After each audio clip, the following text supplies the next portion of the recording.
Okay. just so we can do this. But it is. Hi. Good to see you.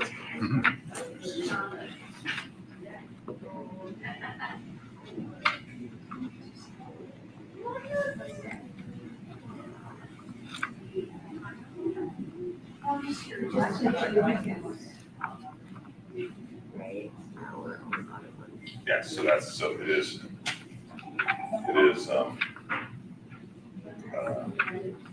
the text is just a bulletin ball game. Oh, we're live. Orlando just told me we are live and not dead.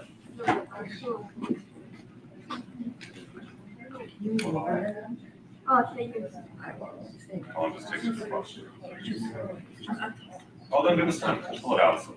Okay, well, let's start this. I don't think I need a microphone, do I? You should give us a time. We never have. I don't. I'm leaving my phone on, by the way, just in case of emergency. Luba, is Misha here? Okay. Are we aging meat in here or Are we what? aging meat? I get hot, I run hot. You know, cracks my rock. Okay, so this is the holiday of Shavuot. Mr. Freeze. Keeps you awake. This is the holiday of Shavuot. Shavuot is one of the three festivals of walking, the three pilgrimage festivals, where in the times of the temple you had to go to Israel, to the temple. Okay, that's a little back on. And on Shavuot, we do a couple of things. It is one of the times that we are, hey, thank you. You know what I'm talking about? Thank you. It is one of the times when we say Yizkor, we remember the dead, because we believe the dead are with us on every festival, especially. And it's where we read a traditional text. And this is the text, and we go over that as soon as we do Yizkor. So first of all, we have Yizkor, and we need to remember the dead, especially all who died this past year in Israel.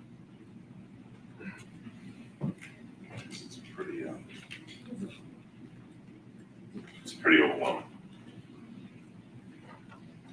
Eternal God, we have come to sanctify our fleeting lives by linking them with yours, O life of all ages. In you, O Lord, generations past, present and future are united in one bond of life.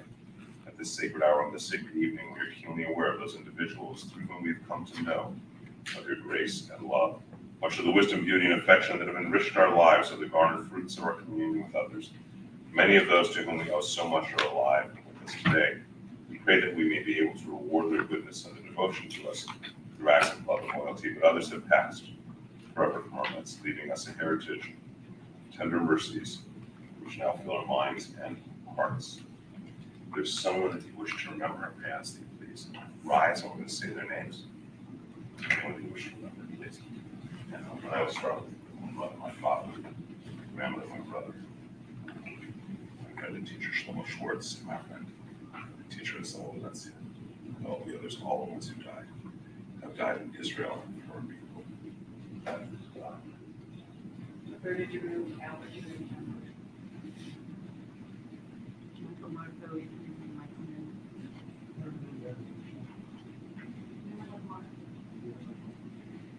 Michael Sanderson. People who know what to remember them. And still with these rise from our Adonachim Shofim Bamromi, on Simrachana Chanatzachat Knafe, Ashkina. The Malok Rishmutim Zohar Haki Amasim, et Nishmot Ko, Ele, Shehazekanu, Ayom Levaracha, Ana Ba'al Harachami, Sasirehem, Besedek Nafech Aleo Elami. B'titzuror, hachayim et nishmatotechem, v'yenavu al mishkanotechem, b'shalom, v'nomah, Amen. Merciful God who dwells on high in our hearts, grant perfect peace to the souls of our dearly beloved who have gone to their eternal rest. Shelter them in your divine presence. Among the holy and pure, whose radiance is like the brightness of the firmament. May their memories inspire us to live justly and kindly. May their souls be at peace. be bound up in the bonds of eternal life, and together we stay.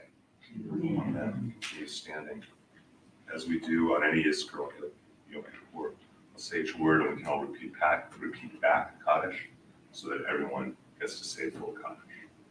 Yit Gadal, Yit Gadash, Shmei Rabbah, Be'alma, Divra, Gerute, Yamlich, Malchute, B'chayachon, Yomachon, V'chaye, Tehul, Beit Yisrael, Ba'agala, Vizman, Karib, Be'imru, Amen. Yehi, Shmei, Rava, Mevorach, Leolam, Ulalame, Alamaya, Yitbarach, V'yishtabach, V'yitpa'ar, V'yitromam, V'yitnaseh. V'yitadar, V'yitaleh, V'yitalal, Shmei, V'kedusha, V'richu, Le'ela, Min, Kol Birchata, V'shirata, Tushpachata, V'nechamata, Amiran, V'alma, Ve'imru, Amen. Yehi, Shlam, Rava, Min Shemaya, V'chaim, Aleinu, Ve'al, Kol Yisrael, Ve'imru, Amen. Osei, Shalom, Bimroma, Hu, Ya'aseh, Shalom, Aleinu, Ve'al, Kol Yisrael, Ve'imru, Amen. Anyone ordains peace in the universe, bring peace upon these souls, their families, their communities. This community, this nation, please God, peace upon Israel. And in our time, peace in all the world. Together we say. Amen. Hey, give them a hug, because that's the one. Clearly see it. So, what is tonight? What do we study? Why do I say it's a wedding? So, since, first of all, how many of you are up for staying up till 4 or 5 in the morning? Raise your hand. 3, 2, 1. Midnight. 11, 10. Okay. Bingo. Okay, so let me tell you what this is about. All right. How many of you heard that Shavuot is the celebration? It is tonight that we prepare and receive the Torah on Mount Sinai. Okay, heard that, right? And it's one of the 3 festivals where you have to make a pilgrimage to Jerusalem. And traditionally, what most of us grew up on is, what do you do on Shavuot? You study the book of Ruth. Okay, it's a beautiful book. It's about whither thou goest, I will go, whither thou lodgest, I will lodge, thy people shall be my people, thy God, my God. It's the first book of conversion. Okay, you have a mother-in-law and 2 daughter-in-laws. One stays with her, and it's this beautiful story. And ultimately, it's the great grandmother of King David. So the Jew by choice. Beautiful book. Why do we read it on Shavuot? No one really can get, no one really ends up giving a very good reason. Okay? Because, see, the problem is that it's taken out of context. People read the 10 Commandments, well, that makes sense. And people read the book of Ruth without really knowing why. And so people kind of make up excuses. Well, we read it because it's about conversion, and Sinai is being given to all of us, and so we were converting from Hebrews to Jews, from Hebrews without commandments to Jews with commandments. It's very nice. It's more like having shot the arrow and drawing a target around it than actually what it's meant. Because people don't realize what the real text is. Most people don't even know, unless you're ultra-Orthodox, and probably with Makabali, those who incline to Jewish mysticism. This is actually the book that we are to study all night. This very little book. Okay, very little book. You may notice it's in Hebrew. To the best of my knowledge, I'm sorry, I'm just keeping this because check on my own family, just their own stuff. To the best of my knowledge, there is no English translation of it. There certainly wasn't 10 years ago. I did a lot of research finding you could not find one 10, 15 years ago. And it's really a shame. So this book is called Tikkun Leil Shavuot, Rectification for the Evening of Shavuot. And if you were to read this all night and have discussion, if you could get through it all, it would certainly take at least from sunset to dawn. Okay, so what is in it, and how do we do it? It's all in Hebrew. So I did not, let me say it again, I did not translate this, okay? What I did was take about a quarter of it and translate and copy and paste translations from Sonsino and from other texts, and just copy and paste it to make this document, okay?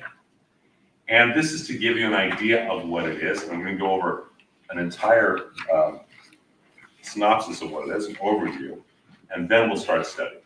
Okay, so we understand what this is about, and what the Ten Commandments is about, and what Torah is about. Because most of us don't realize what Torah is. So, Mark, we've never done this before, have you? I don't remember. Okay, so you've grown up in a Jewish world. I know the Jewish world in some parts of your life, that you've grown up in your whole life. When you think of the Torah, what do you think the Torah is for us? Your personal. I guess to be succinct, a guide for the way we Jews should live. Okay, that's a good one. Who agrees with that one? Right, who's got another definition they just want to toss out? All right, let's see if by the time we go through even just the overview of this, if your entire take on it changes. Excuse me. So the first thing is to have, turn to page 1, actually page 2. This is the Seder Shel Tikkun Shavuot. This is the order of what's in this little book, okay? It starts off with an introductory prayer, and then it reads the beginning and end of every parsha of the Torah in order, okay? First and last paragraph, every one. Some texts, like are like the Ten Commandments are, it's more than just the first and last, it's more than that. Some texts are like the beginning of creation, Genesis, it's more than just the first couple lines and the last couple lines, but it's effectively the first and last few lines of every parsha of the Torah. Then we say Kaddish. Then you read the first and last paragraph of every chapter of the book of all the prophets, and all of the same on all the book of the writings. So you read Ezekiel and Jeremiah and Isaiah and all of them, and then you read all of the first and last paragraphs of all of the writings. Okay, Psalms, Job, etc. You read the entire book of Ruth in this part. And we say Kaddish. Then you read the first and last paragraph of every tractate of the Mishnah. Okay, and then we have a Kaddish. Then we read excerpts from books of mysticism, specifically Sefer Yetzirah. We say a Kaddish. We do excerpts from the Zohar, Kaddish, another prayer. We list out all 613 mitzvot, as Rambam declared them, a couple other texts, and the entire text of Shir HaShirim, Song of Songs. And then we say Kaddish. And then there's the last concluding prayers. It's basically all of Torah. And when I say Torah, I don't mean there's the first 5 books. I mean all of our sages, all of our text. So what is our text? Because this is a recapitulation of everything. It's kind of like if you read your favorite book, if we took all our favorite books and just read the first and last paragraph of each book, okay? And we get ringing apparently.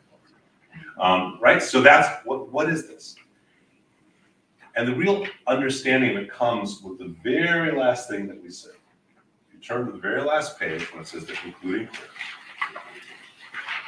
So prayer after study, being grateful for study. The Birkat HaMazon, blessing after meals. And then how do you end the whole evening? With the Sheva Brachot. The Sheva Brachot are the 7 blessings that are said under the chuppah. They are the wedding blessings that are then recited afterwards, depending on your tradition, for the next week or even next month. But this is your wedding blessings. This whole evening, and look, everything always culminates, right? Let's right in. This whole evening is about the wedding blessings. See, what this is about is on Passover, God gets engaged to the people of Israel. I will be for you, you will be for me. I'm taking you out on a journey. You're leaving any home that you know. I'm going to help you out. I'm going to protect you. I'm going to get engaged. 50 days later, on Shavuot, we get married. We get married. All of us.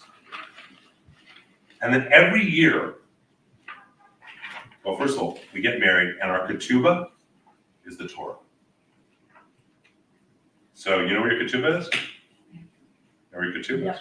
Okay. Ketubah is so important. For a Jewish marriage, there must be three things. A ketubah, a written contract. There must be an exchange of something valuable, typically a ring, and you must make love. Okay, those are the three requirements to a Jewish marriage. Everything else is not required, it is minchag, it is custom. Okay? It is custom. And so, here, we've got hand down here. Come on, hands down here. But the food goes back there. Hey! So, this is about a marriage. That is what it is about. How many of you think of being married to God? How many of you ever during your day, your week, your month, year, you're thinking of God as your beloved spouse? That's the challenge. How many of you think of your spouse as your spouse and all the love you have? All of you who are married better raise your hands. Lou was raising hers, Michael's are. So good, you know, they're going, yes, think about being married all the time. So with our spouses, often we forget the love we have for them, don't we? Right? We get caught up in narshka, bills, stresses, what's going on in the world, whatever it may be, right? And we forget that we got married because of the love we have for each other. Right? Well, how do you think God feels? God married us, and we forget all the time that we're God's beloved. And so there's this beautiful practice. Hey! So there's this beautiful practice of reiterating our ketubah once a year.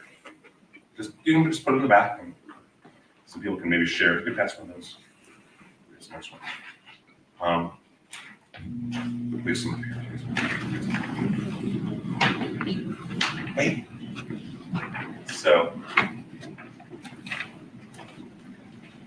we have some people who need. Does anyone else need hand up?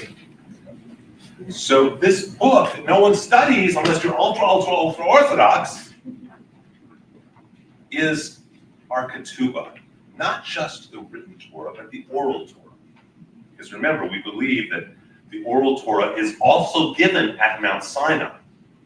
It's given to Moses at that time. So this is our ketubah, both what was written and what was spoken.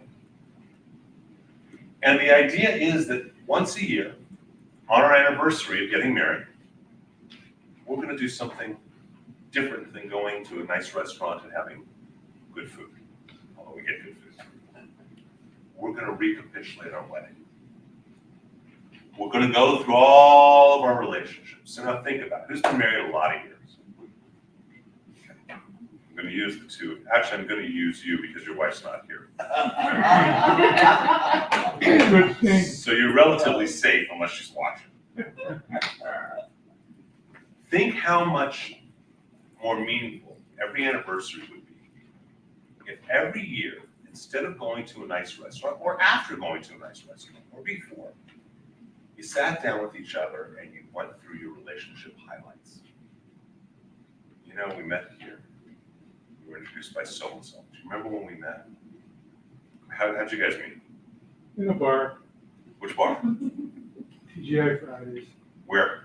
St. Louis, Missouri. Okay, do you remember we were in St. Louis and we met at TGIF? And everyone else was drunk, but I hit on you and you decided to have your margarita or whatever it was, right? And we hit it off, and then we went on our first date, which was to A restaurant for dinner. okay, but then we go right through it, right? And then, you know, I really fell, and then I got engaged, and I proposed to you at, Another restaurant. would you remember which restaurant? Yes, you do, if you just, it's on tape, so just in case. And then we planned our wedding, we had this and we had that, and then we got married at, maybe I should use Rabin, because this is what's not here, right? At what? At what? Where'd you get married? City? Yeah, where'd you get married? Oh, in St. Louis, Missouri. The whole city? At a synagogue. At which synagogue? Don't remember the name. Sorry, to the wrong guy. Okay. And you've been married how many years? 40. Okay. I think if you're recapitulating this every year, so I'll ask a couple that's not wet as long. Can I Yes, interject? please. When you started this speech, you said, wouldn't it be nice if, I thought you were gonna say, my wife would give me a gift on our anniversary. She does. She stays married to you. So, do you remember where you met Sergey and Deanna? Absolutely. Where'd you meet? On Tinder, Okay, and do you remember where you went on your first date? of course. Which was? And, because they had how long you been married now? 2 years. 2 years. We're Okay. together for 9. Okay, and then where did you propose to her? At our friend's house. On Okay. New Year's Eve. On New Year's Eve, and then where did you get married? The child house. He's the man at this point, but yes, right? And you got married, and it was a decorated hall. You had some long-haired rabbi, okay, right? Who Okay. everyone still talks about. I don't know if that's good or bad, but okay. I hope in a good way, right? And you keep going. And what did you do for your first anniversary? Vulture. Total vulture experience. Oh, yeah. You did a vulture experience? Yeah. What is that? Sorry, forgive me. I'm just curious. In La Jolla, there's a spot right next to UC San Diego where it's a vulture sanctuary, and they literally were like flying between both of us. Birds of prey, not vultures, like hawk and. Hawks. Oh wow. How cool. So That's really cool. if you kept doing that, right, every year, then when you were married 40 years, you would still remember all that. And you would treasure all those things, right? I don't remember what I ate for breakfast. But you remember this, because every year you were coding. You remember, and you remind each other about the love you felt and the challenges you went through, right? And how you overcame the challenges and how you were together, right? And you go through it. And that's what this text is. It's for us not to rip through quickly, but to discuss, like, oh, it's a vulture experience. What's the vulture experience, right? Where in St. Louis? Things like that. So that, first child was, where did you find out you were pregnant? The first time. Where? When? Where? Did you tell him, or did he already know? Well, I guess he's a doctor, so he might have known before you. And where you had the baby, where's the first baby born? The first baby was born in Shavuot Which hospital? at Kaiser. Okay, and who else was there? Was there anyone from the family there? Not at first. And what happened, and how, when you washed the baby? That doesn't fit me, it was my stepson. Okay, but all these things, But this, okay, so we talked about Yeah, we had Michael, when Michael. we didn't get his first like, I remember the boys holding onto my fingers, their little hands smaller than my pinky, each of them holding onto my pinkies as the nurses were bathing them. Okay, because my dad was dead, my uncle was there. That was, and so and the feeling I felt. Tell me to remember the feeling you felt when you had that first baby. The feeling you felt under the hook. The feeling you felt the first time you were married and you sat there and said, "Wow, married." Right? All those kind of feelings. If you recapitulate all of them, repeat all of them every year, just as highlights. Those little, and not just good things. They may be challenges or troubles. We were in Palm Springs, the boys were playing golf because we go away for Halloween, we won't be there. We were in Palm Springs, we got a phone call since mom had died. Okay, where we were, those things in the relationships, right? Just by hitting those seminal moments, everything in between kind of fits, doesn't it? You just remember it, you grok it, you know it, maybe not consciously, but subconsciously and unconsciously, right? That's what tonight is about. It's not about, let's read the book of Ruth. It's about so much more. It's a wedding. And the idea is that you go through all of this text. So I think you're the only one who's fluent.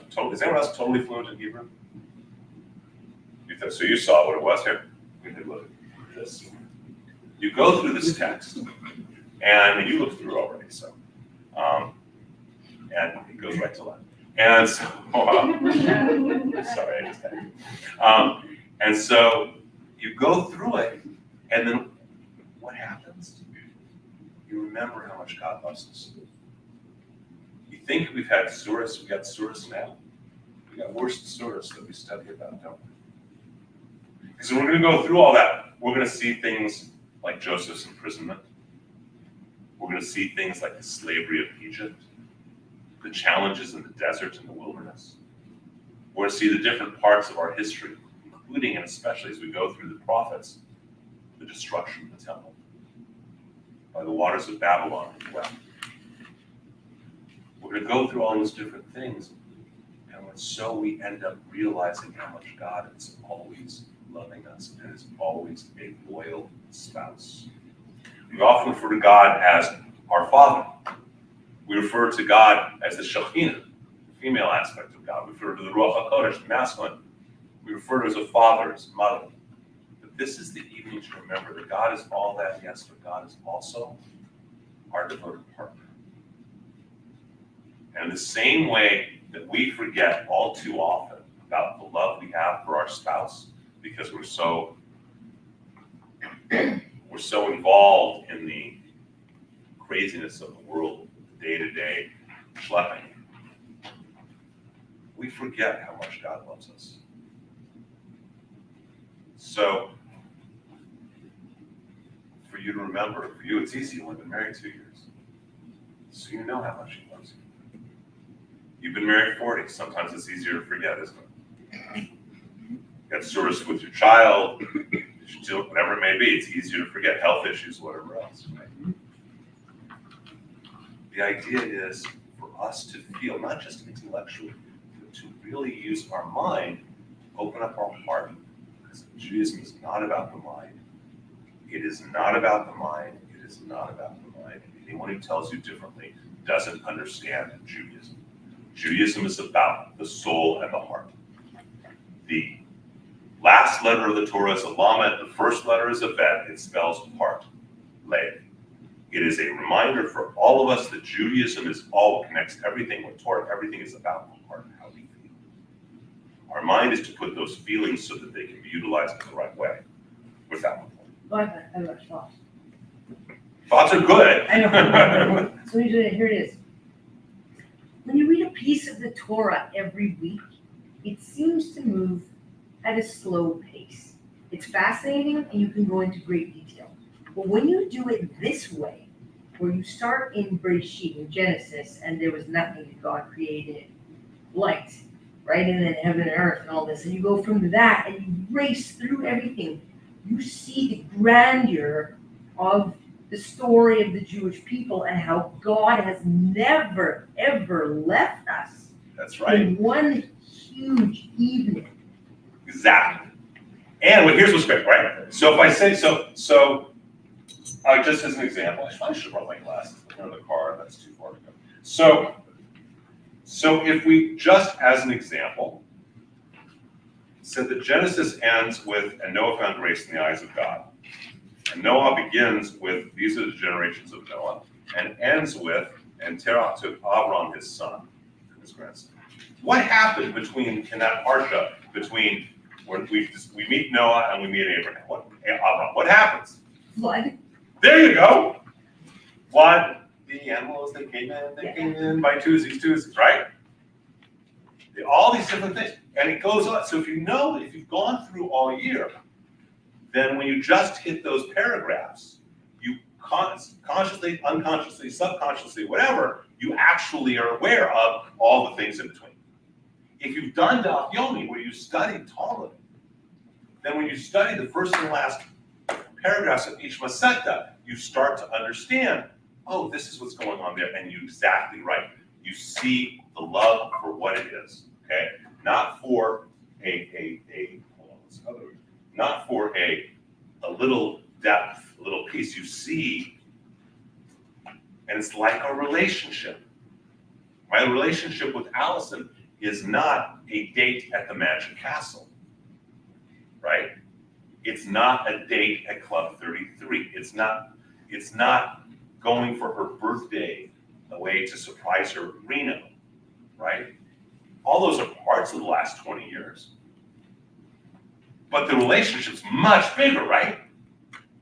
And this doesn't gloss over, when you do the entire thing in a row, you have the highs and the lows. That's right. And God is still there in the lows. And every part of it.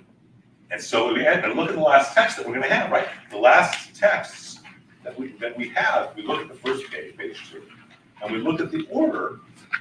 Then the last text that we're having are, first of all, a bunch of mystical texts. Okay, we say Zohar. We have the 613 commandments, and we have this amazing mystical text that is all about love in a relationship called Song of Songs. And you read the entire book. Now, you go to most Reformed, Conservative, or even Orthodox synagogues, they're going to say, we read the entire book of Ruth and we read the 10 Commandments on Shavuot. But the reality is that we also read Song of Songs. Even the Song of Songs is the Megillah, is the scroll associated with the holiday of Passover.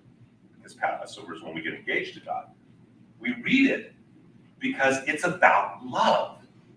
And then we end the evening with the 7 wedding blessings.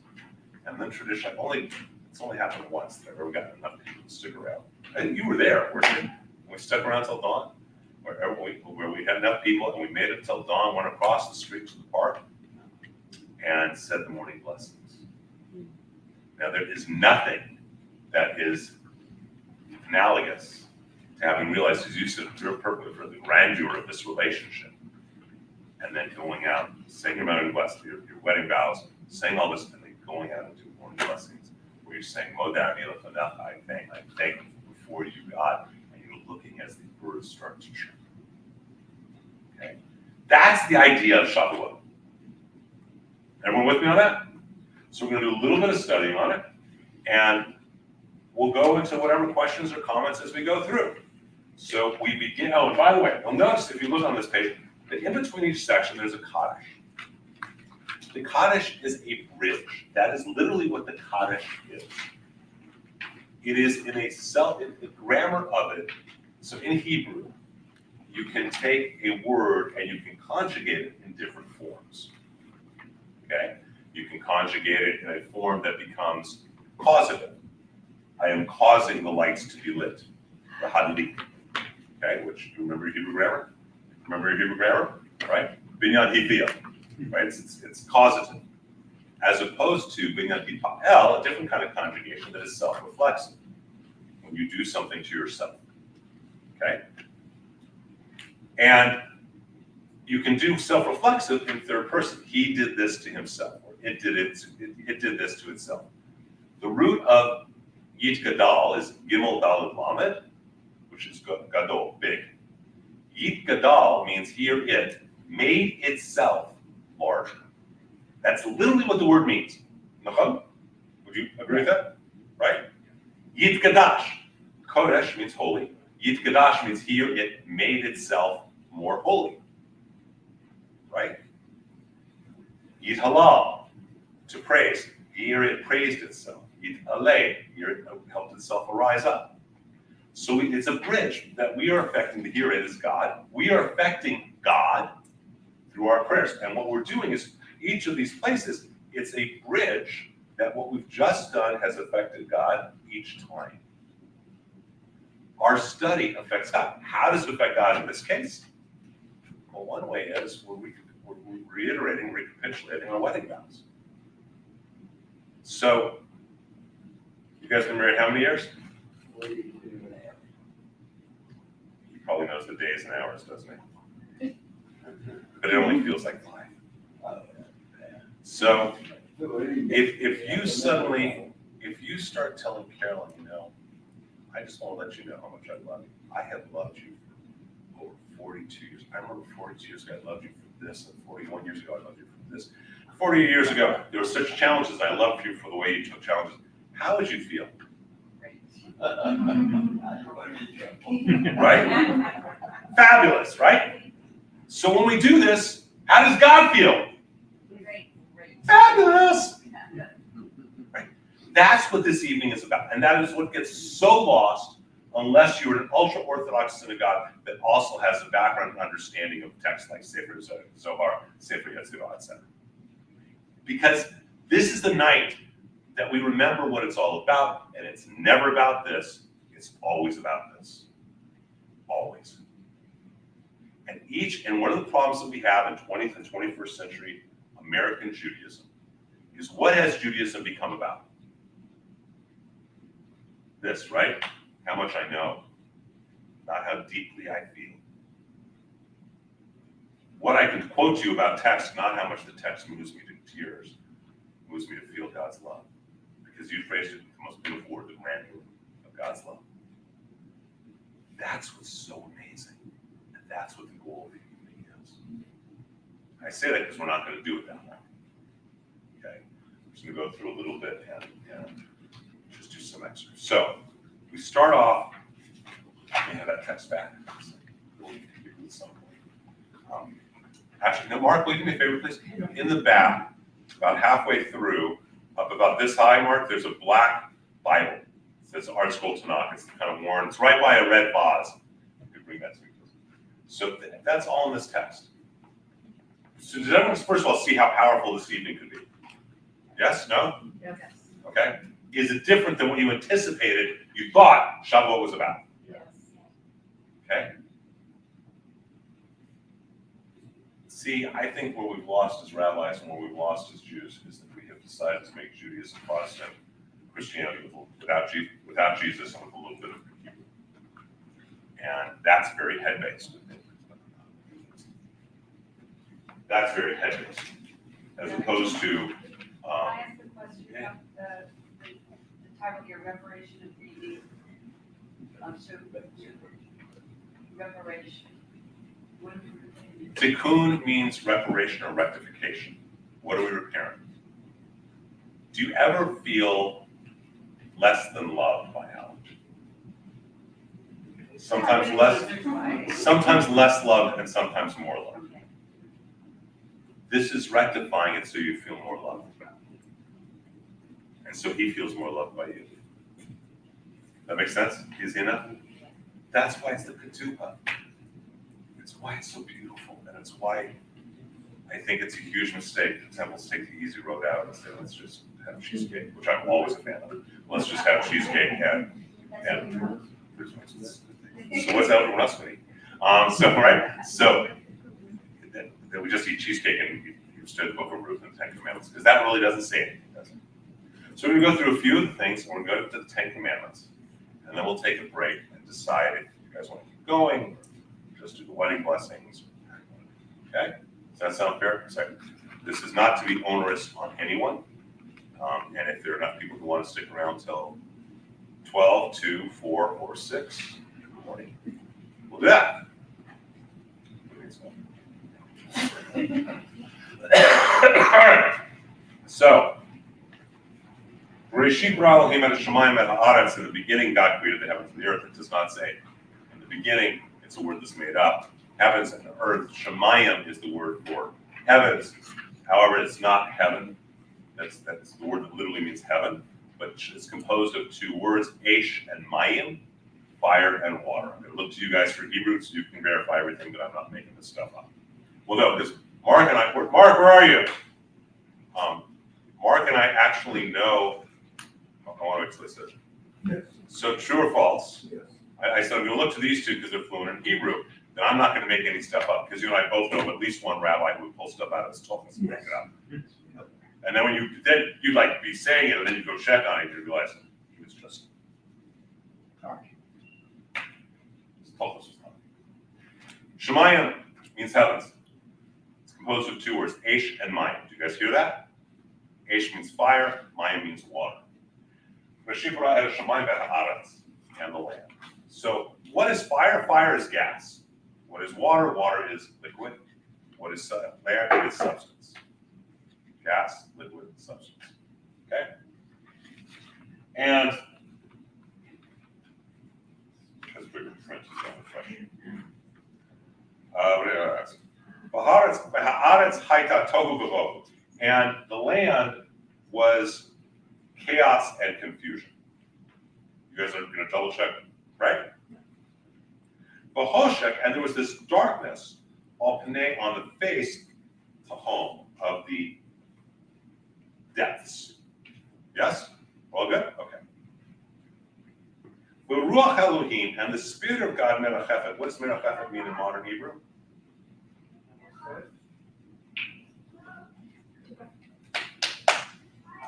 No, it's to create a spark. It's a slang word for something else.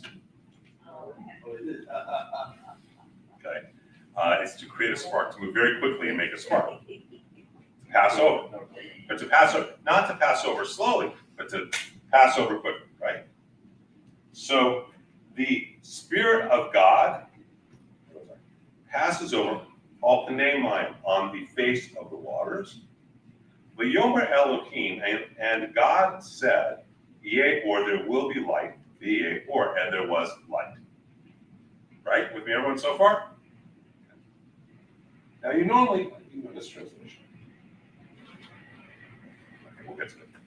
V'yomer Elohim et ha'or, and God perceived the light. Fair? Yes? Yes. Who knows Hebrew? What does the word ki mean in Hebrew? Because typically it's translated, and God saw the light and it was good. But it doesn't say that, does it? It says, Vayireh Elohim et ha'or, and God perceived the light, kito, because it was good. Whole different meaning, isn't it? Right? You guys with me? So God perceived this light because it was good. He made it and it was good, and he so perceived it. The Avdel Elohim bein ha'oru bein ha'choshen, and God caused to separate between the light and between the darkness. This is, I'm actually translating from here as opposed to what's on here. This one especially. V'kra Elohim, this is now verse 5, which is typically translated, and God called the light day, and the darkness he called night, right? How many of you heard that translation? Okay. In Hebrew, what does the prefix la mean? Two, right? It doesn't say, and God called the light day, and he called the darkness light. What it says is, Vayikra Elohim, and God called le'or, to the light, yom, day. He didn't call the light day. He called to the light. And he yelled out its name, Yom. And to the darkness, Kra, he called out Lila, evening. Vayerev, Vayivoker, Yom Echad. There was evening, there was morning, day one. That is a very different understanding than what we typically read in English, isn't it? How was my translation when I was reading? Does it work? Okay. So let's retranslate it in simple English. Before there was a beginning, because Bereshit is not a real word, so when this whole thing began and everything happens, there's gas and liquid and substance. There's chaos and confusion. The Spirit of God passes over all of the depths of this, creating a spark, and there is now light, and there is darkness, and God calls to the light day, evening, night, day one, day, there was evening, there was morning, day one. That to me sounds like the Big Bang. What do you guys think? Yeah. Yep. Is the Big Bang contradictory to Torah? No. No. And in fact, who knows about the cosmic clock? You probably know about the cosmic. Do you know the cosmic clock? It's like 13.5 billion years. But do you know how it's split? I don't know how it's split, but if you go through Bereshit and you say that a day is 24 hours, nothing makes sense.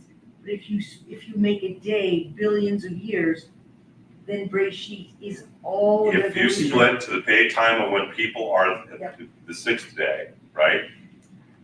And you split it back and everything gets doubled, it actually corresponds. And I actually wrote a paper on this, it's amazing, about the correspondence between the cosmic clock of create and the 6 days. There's a man named Rabbi Isaac of Acre. You can look him up. 10th century mystic called Isaac the Blind, because his name was Isaac.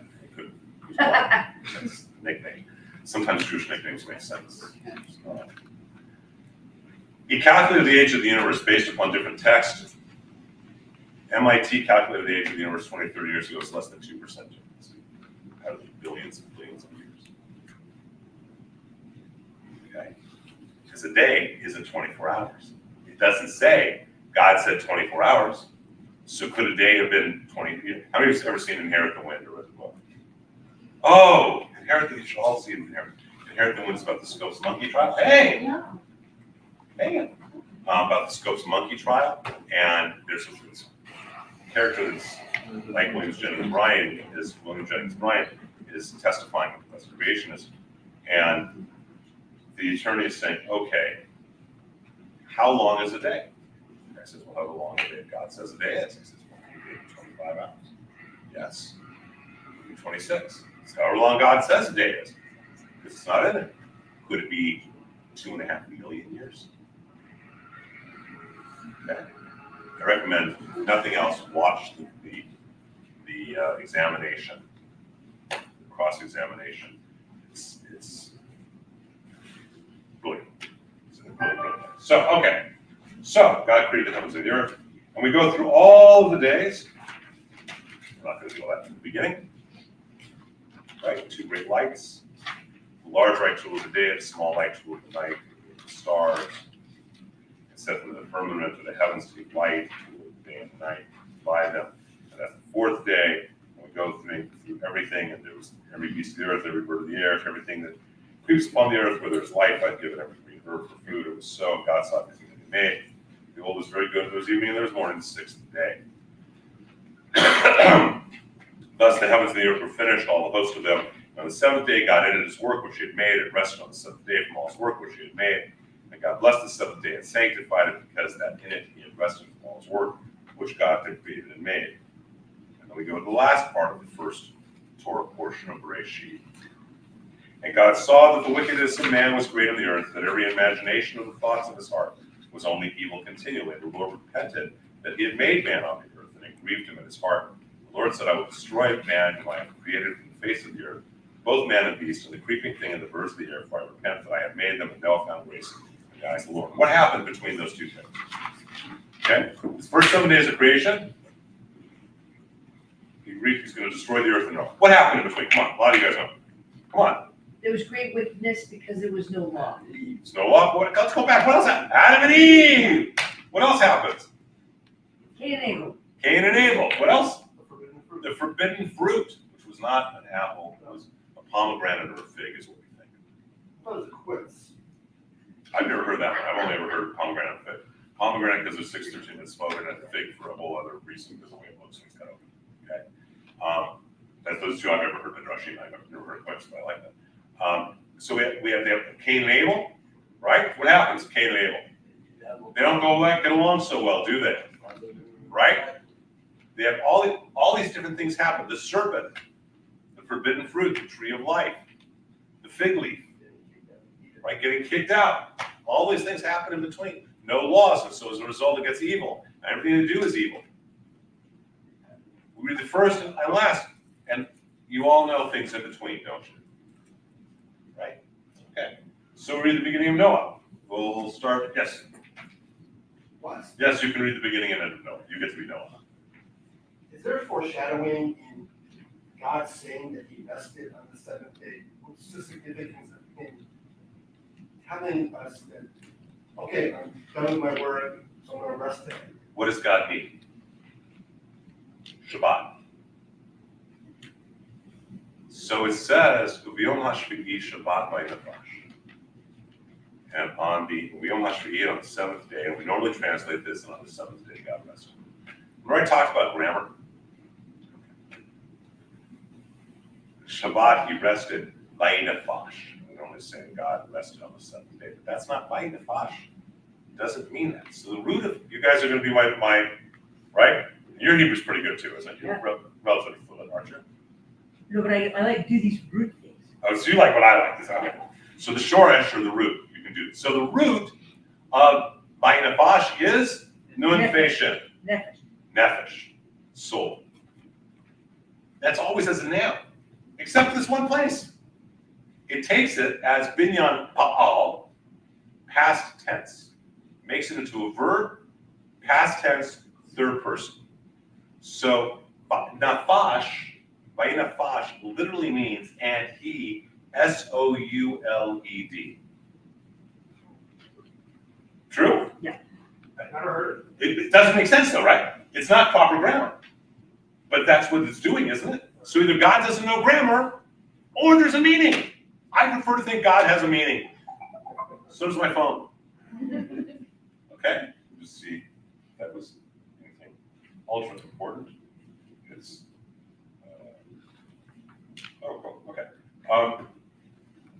By nefesh. So it takes the noun of nefesh, of soul, and makes it into a verb, past tense, third person. On the seventh day, God gets a soul. Souled. There's no other, really, from a grammatical point of view, is that pretty much the only way to translate it? What do you say? I mean, it doesn't translate otherwise, does it? Okay, something else happens even to God on that day, and so do we. That's why we say we get a neshama yetera, an extra portion of soul on the Sabbath. Does that help? And since you asked such a brilliant question, you get to read Noah on page 5. So we're going to open up. These are the generations of Noah. Noah was just a man perfect in his generation. Noah walked with God. Noah fathered 3 sons, Shem, Ham, and Japheth.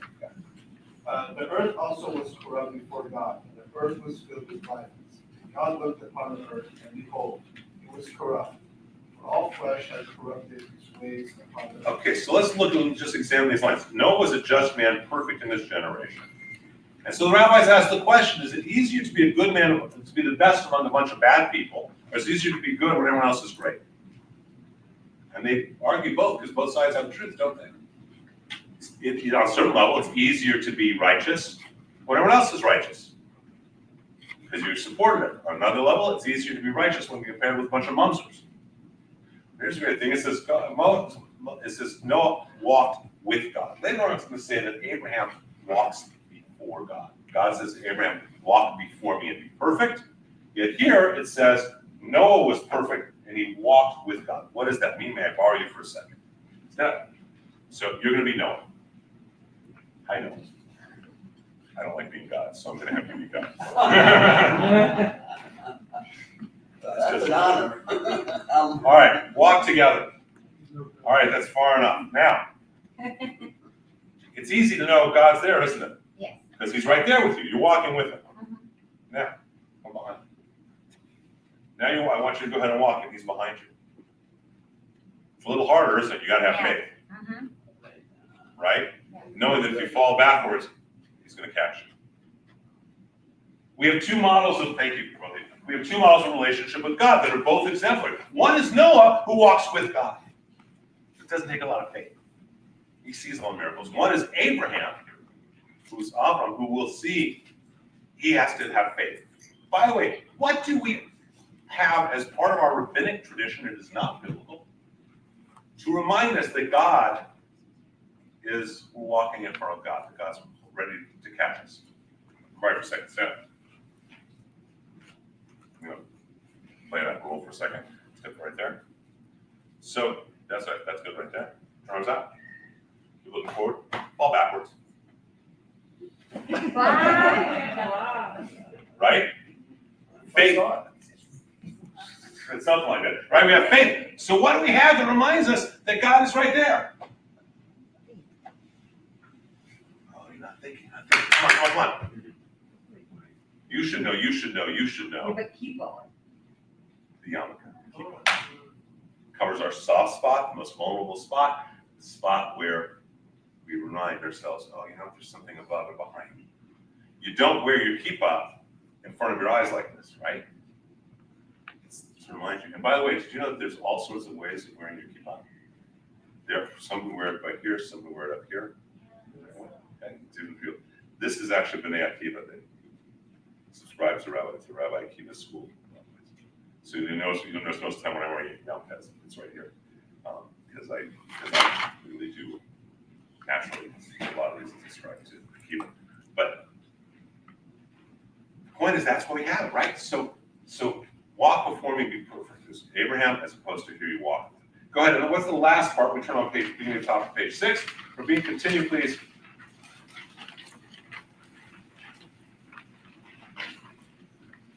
And Abram and Noah took wives. The name of Abram's wife was Sarai. Sarai, and the name of Nahor's wife, Milcah, the daughter of Haran, the father of Milcah, and the father of Iscah. But Sarai was barren, she had no child. And Terah took Abram his son, and Lot the son of Haran, his grandson, and Sarah his daughter-in-law, his son Abram's wife. They went forth with them from Ur for the Chaldeans to go to the land of Canaan. They came to Haran and lived there. And the days of Terah were 205 years. Terah died in Haran.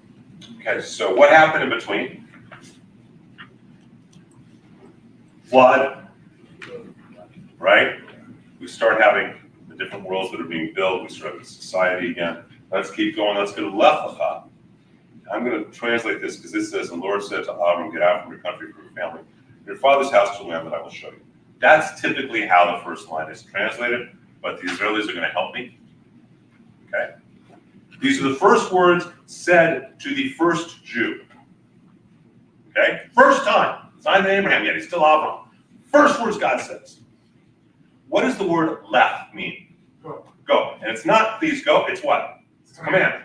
Lalechet means to go. Holech means go or going. Lech means get your tochas up and go. What does the word lecha mean? To yourself, for yourself, by yourself in some occasions, with yourself in some cases, but typically to yourself, for yourself, right? So it says here, the Lord says to Abram, get out from your country, from your family, your father's house to land that I will show you. Really what it says. So you know how we translate. God spoke to Avram, Lech Lecha, get your tochas up and out and go into yourself. Good for Lech Lecha? It never made sense. My entire life I've heard that in Torah. And now? Now it's starting to come together. So no, wait. Go into yourself, go to yourself, go for yourself. Ma'artzacha, away from your land. Muladzacha, away from the place of your birth, your childhood. Mibeit avicha, and away from the house of your father. El ha'eretz asher arecha, to a place that I will show you. So let's look at what it says. God is saying to Abraham, first statement to the first Jew, man who will be the first Jew. He's going to tell us right now what we're going to have to do as Jews. What's our practice? Lech lecha, go into yourself, go to yourself, go for yourself, away from everything you know to a place I will show you, where you will receive. One other word in English for that in one word? Meditate. It's like that. I threw my voice in it. Because that's what it says, doesn't it? We are a meditative tradition. And if you ever wonder that, then look at the first words God says to Abram. And again, the same people who tell you choose about their head don't even think about this. And that's why it didn't make sense to you. Does it make sense to you now? So it means goal for yourself. Go to yourself, for yourself, into yourself. Lecha can mean all those things. Just find it. Away from what you know and receive. What's the word for receive? Lekabel. Lekabel. Kabbalah. It's right there, isn't it? It's right there, people. So how come we have gotten away from either hitbodedut, which is internal meditation that goes quiet inside, or hitlahavut, which is meditation that's ecstatic and bursts outside? Hitbodedut, or hispodedus, Ashkenazi, right? Hitbodedut, where we are chanting, we're saying prayers, we're going deep inside. It comes from the word bod and boded. Bod means That is is alone, and bod Branch. Okay? So we are to be both a branch and a lone. We are to be both. That way we are connected to the tree, but we're also separate. Isn't that what meditation is when you go internal? Hit la habut, to inflame oneself. That's fair. Dancing, singing nugunim, whatever it may be. But what path we choose, what is God saying? What is the Jew supposed to do? Debbie, what is the Jew supposed to do? I already have my answer for the night. I know, I just thought you could I thought you'd repeat the answer, that's all. I don't. Meditate, right? In whatever form. How many of us realize that that's part of Judaism, or grew up that that's part of Judaism? Yet it is. It is an integral part, and it's the first. God doesn't say, I want you to do what I tell you. God doesn't say to Abraham, I want you to go keep kosher. He doesn't say, I want you to do what commandments I'm going to tell you. He says, I want you to go into yourself, for yourself, with yourself, to yourself, away from what you know to something I will show you. To the land of Canaan. He says, listen to what it actually says. I'm not looking at it.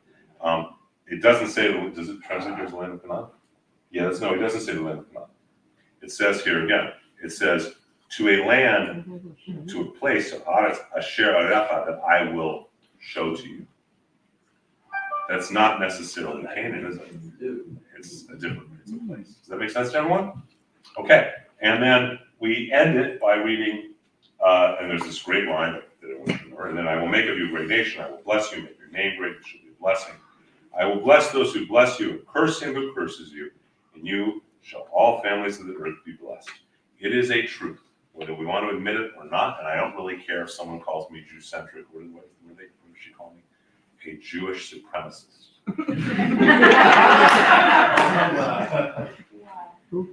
Candace Owens called me a Jewish supremacist. I thought that was, I get to share with Larry Elder, he's the black face of white supremacy. I apparently am the Jewish face. And I don't care what someone says, there's a truth historically. Jews are the canary in the coal mine, aren't they? You can predict with perfect exactitude how well a nation will do, depending on how they treat the Jews of that nation, won't you? And that's just history for a couple thousand years, right? They treat the Jews well, they prosper, everything goes well. They choose the Jews badly, things happen, and they don't do so, they'll do that. Okay?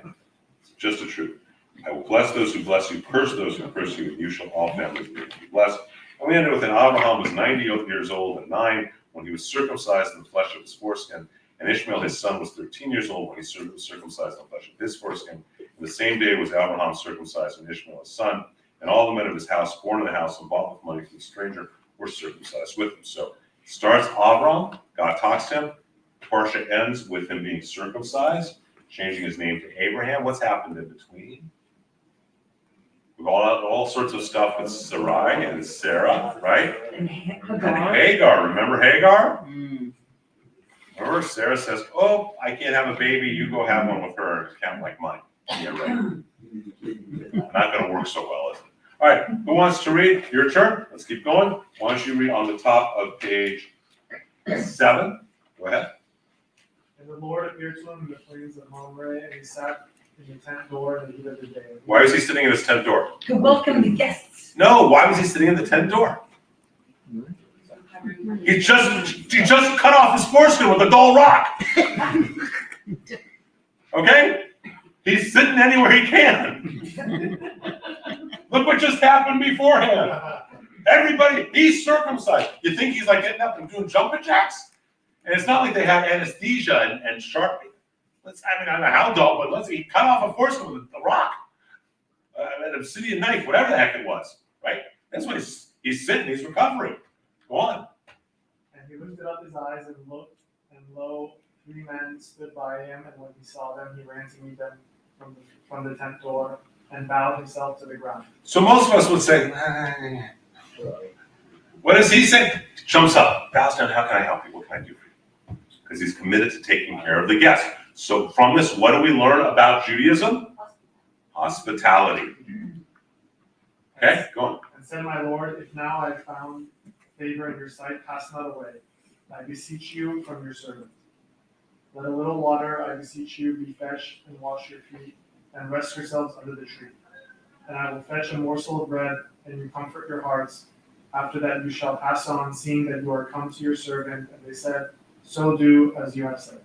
Okay, and then the next thing ends with, came to pass after these things. And it came to pass after these things that it was told Abraham, saying, behold, she has also. You may or may not know this part of the end of it, but you know the story that came right before it.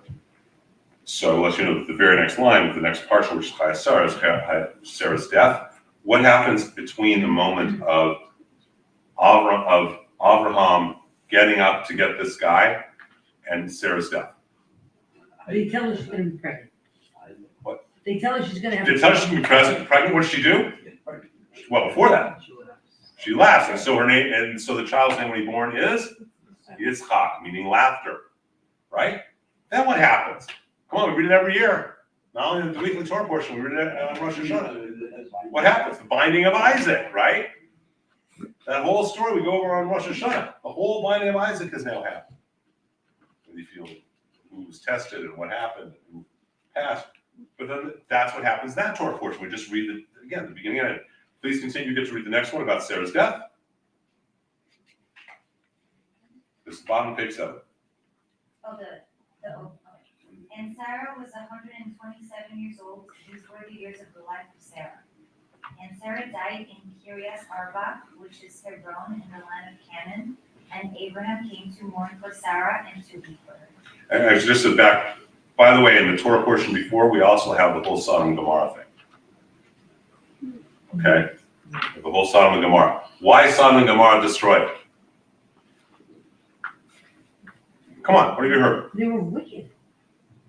How? They offered up their children as sexual objects to strangers. And that's why you think they were destroyed. I don't know. Hang on. Why is Abraham rewarded with the child? What did he do to the 3 men? He was frustrated. He was hospitable. When they go to Sodom and Gomorrah, do the Sodomites, I'm sorry, go ahead. They were not hospitable. They were not. They offer the Sodomites. They say, don't take the guests, take our children instead. The Sodomites say, no, we want the outsider, we want the guests. They're the opposite of hospitable. That's why they're destroyed. That's the example of their wickedness. Not that they were sodomizing. Were those 3 men actually angels? Our teaching is they were angels. And so it's the difference in that Torah portion is also the difference between being hospitable and not being hospitable, right? Between being friendly and not friendly to the stranger. I can't tell you the law most important. Well, I can. It says that. But Talmud teaches us that's the most important law. You should love your neighbor as yourself. But the law most repeated is to treat the stranger with respect. The most repeated law in the Torah. So that happened last time. So now go ahead. I'm sorry to interrupt your reading. Go ahead. And Abraham stood up from before his dead and spoke so that I was saying, you give sons of Ishmael and you give. No, that's where it ends. Okay, that's the first part of it. And then we go to the ending, which is. So this is Sarah's death. 1. What happens? Does anyone know what happens when he's saying to the Hittites what he wants to do? How is he going to bury Sarah? Does anyone remember? In a cave. And how does he get the cave? He pays for it. He pays for it. They want to give it to him, and he says, "No, I want it forever. I'm paying for it, baby." Okay, so that no one can say it's not his cave. How about that? Go on, now we get to the closing, which we find at the top of page 8. Go on. These are the sons of Ishmael and their names by their towns and by their encampments, 12 princes according to their nations. And these are the years of the life of Ishmael, and 137 years, and he expired and died and was gathered to his people. And they lived from Havilah to Shur, that is before Egypt, as you go toward Assyria, and he fell in the presence of all of his brothers. So what happens between Sarah's death and Ishmael's death? Abraham's going to die Isaac's going to come back together with Ishmael to bury their father in that same cave, right? Isaac's going to have found a wife, Rebecca. Anyone remember how he meets Rebecca? How Rebecca meets him? At the well? At the well. Everyone meets everybody at a well. Same Well, places at today. the bar. It's a bar. It's a bar. That's what they do. But they don't know what happens when Rebecca meets, actually she doesn't meet Isaac at the well. She meets Abraham's servant who's going to the well. When she first sees Isaac, she's on a donkey and she sees her husband to be, and she passes out, falls off the donkey and passes out. Does anyone know why? Okay, so the understanding is, what's he do? He's very handsome. There's actually a midrash that he's naked, by the way. There is one of the midrash actually says he's naked, and he's apparently related to Milton Berle. Okay, so that's apparently, but you either caught that or you didn't catch that. Either you understood or Milton Berle was apparently, yeah. So, but that he is meditating, and there's a glow around him. See, Isaac is this really cool character. We spend a lot of time on the story of Abraham. We spend a lot of time on the story of Jacob. We don't spend a lot of time on the story of Isaac, do we?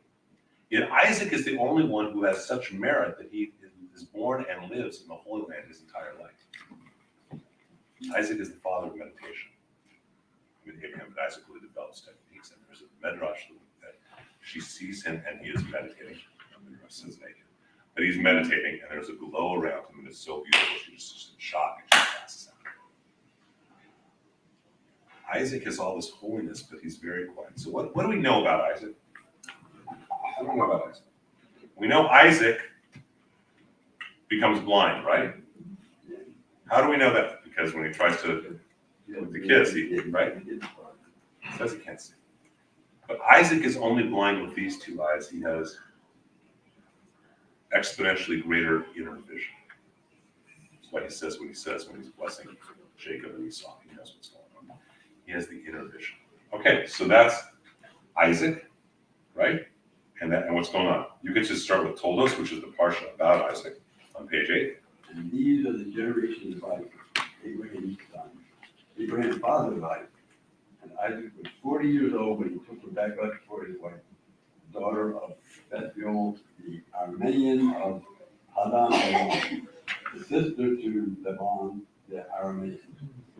And Isaac prayed to the Lord for his wife, because she was barren.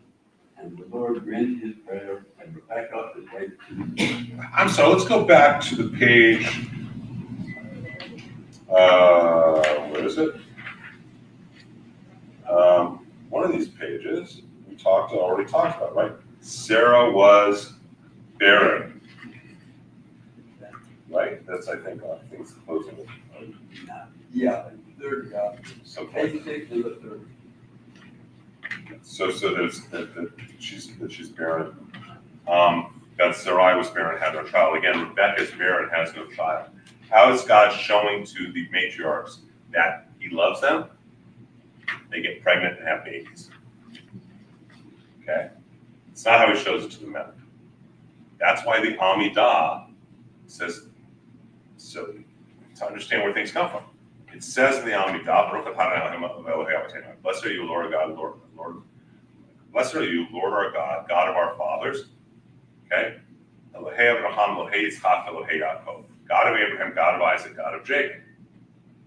Because why doesn't it just say God of Abraham, Isaac, and Jacob?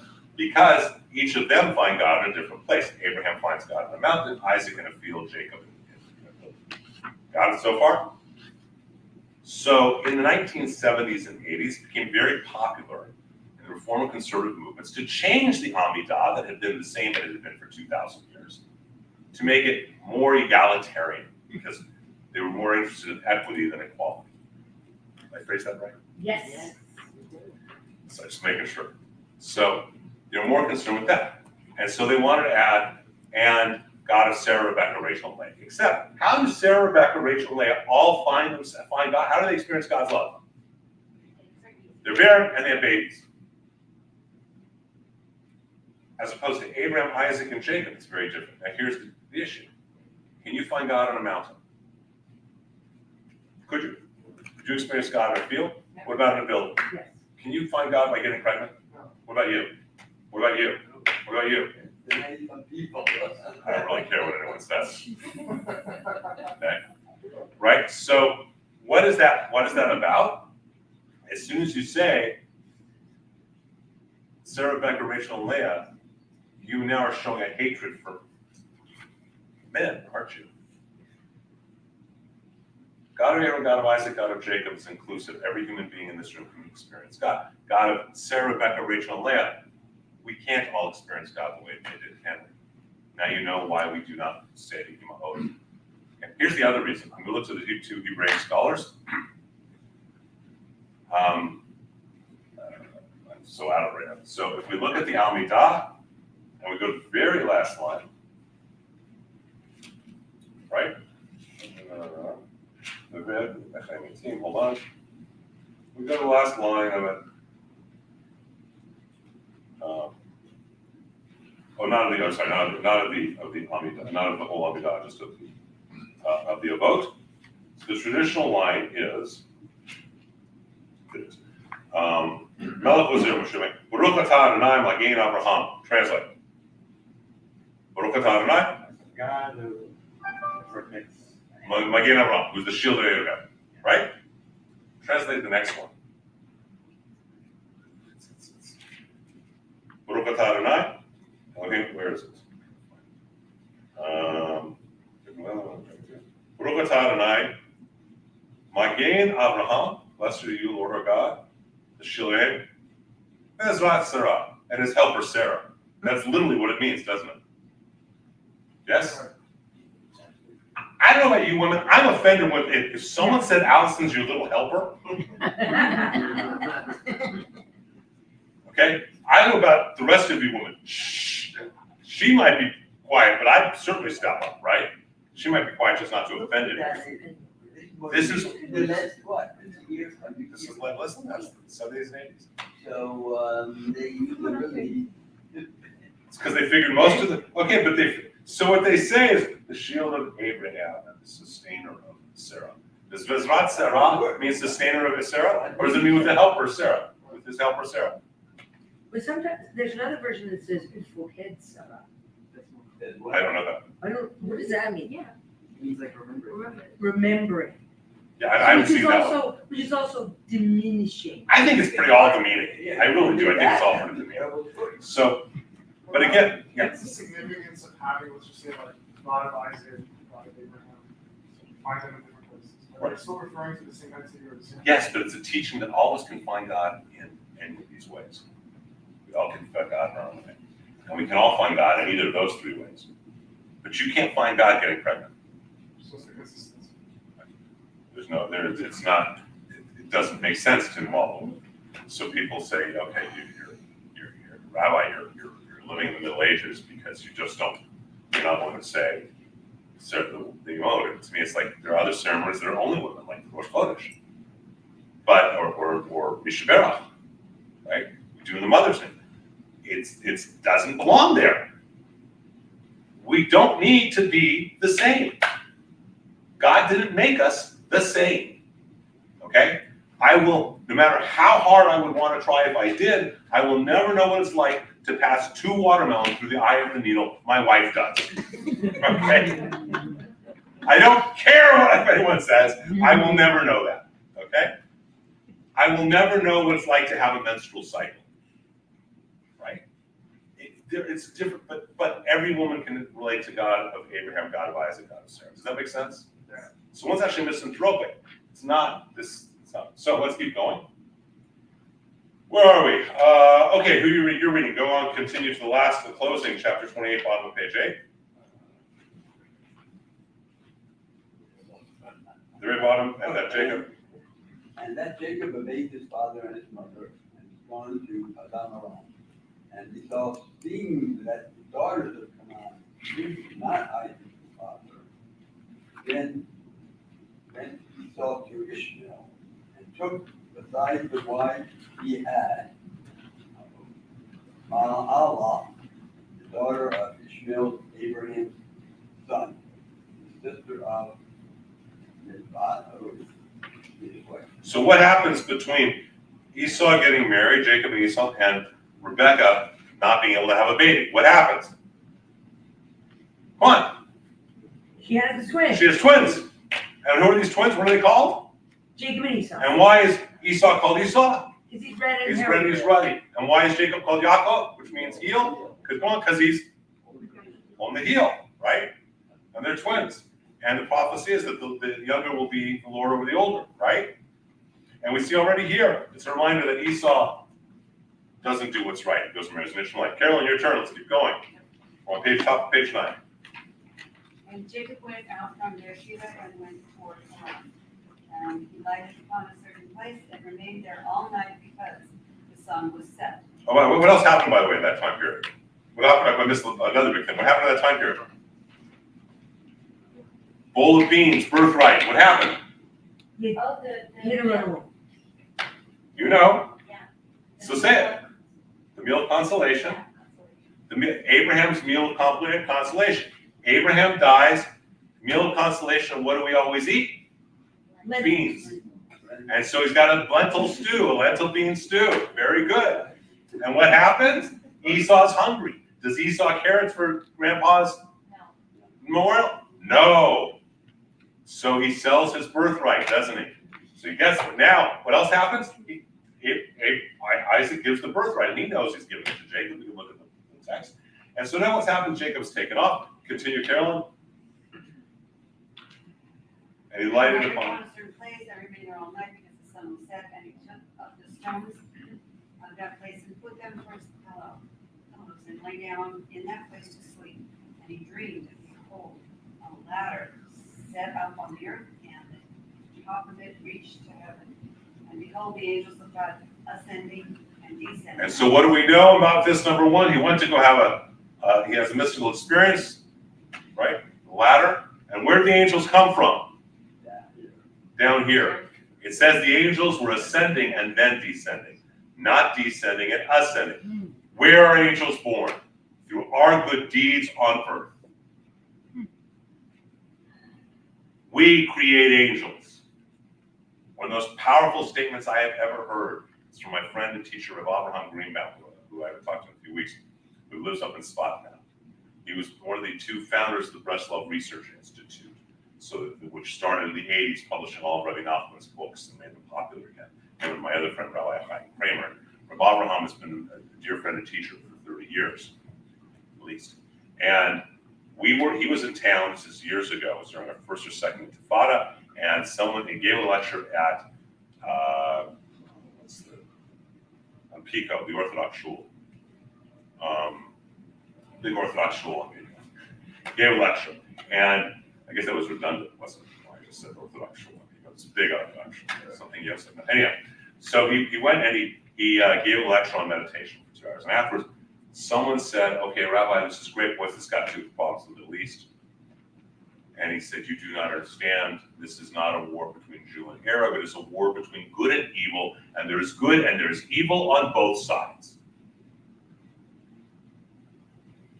And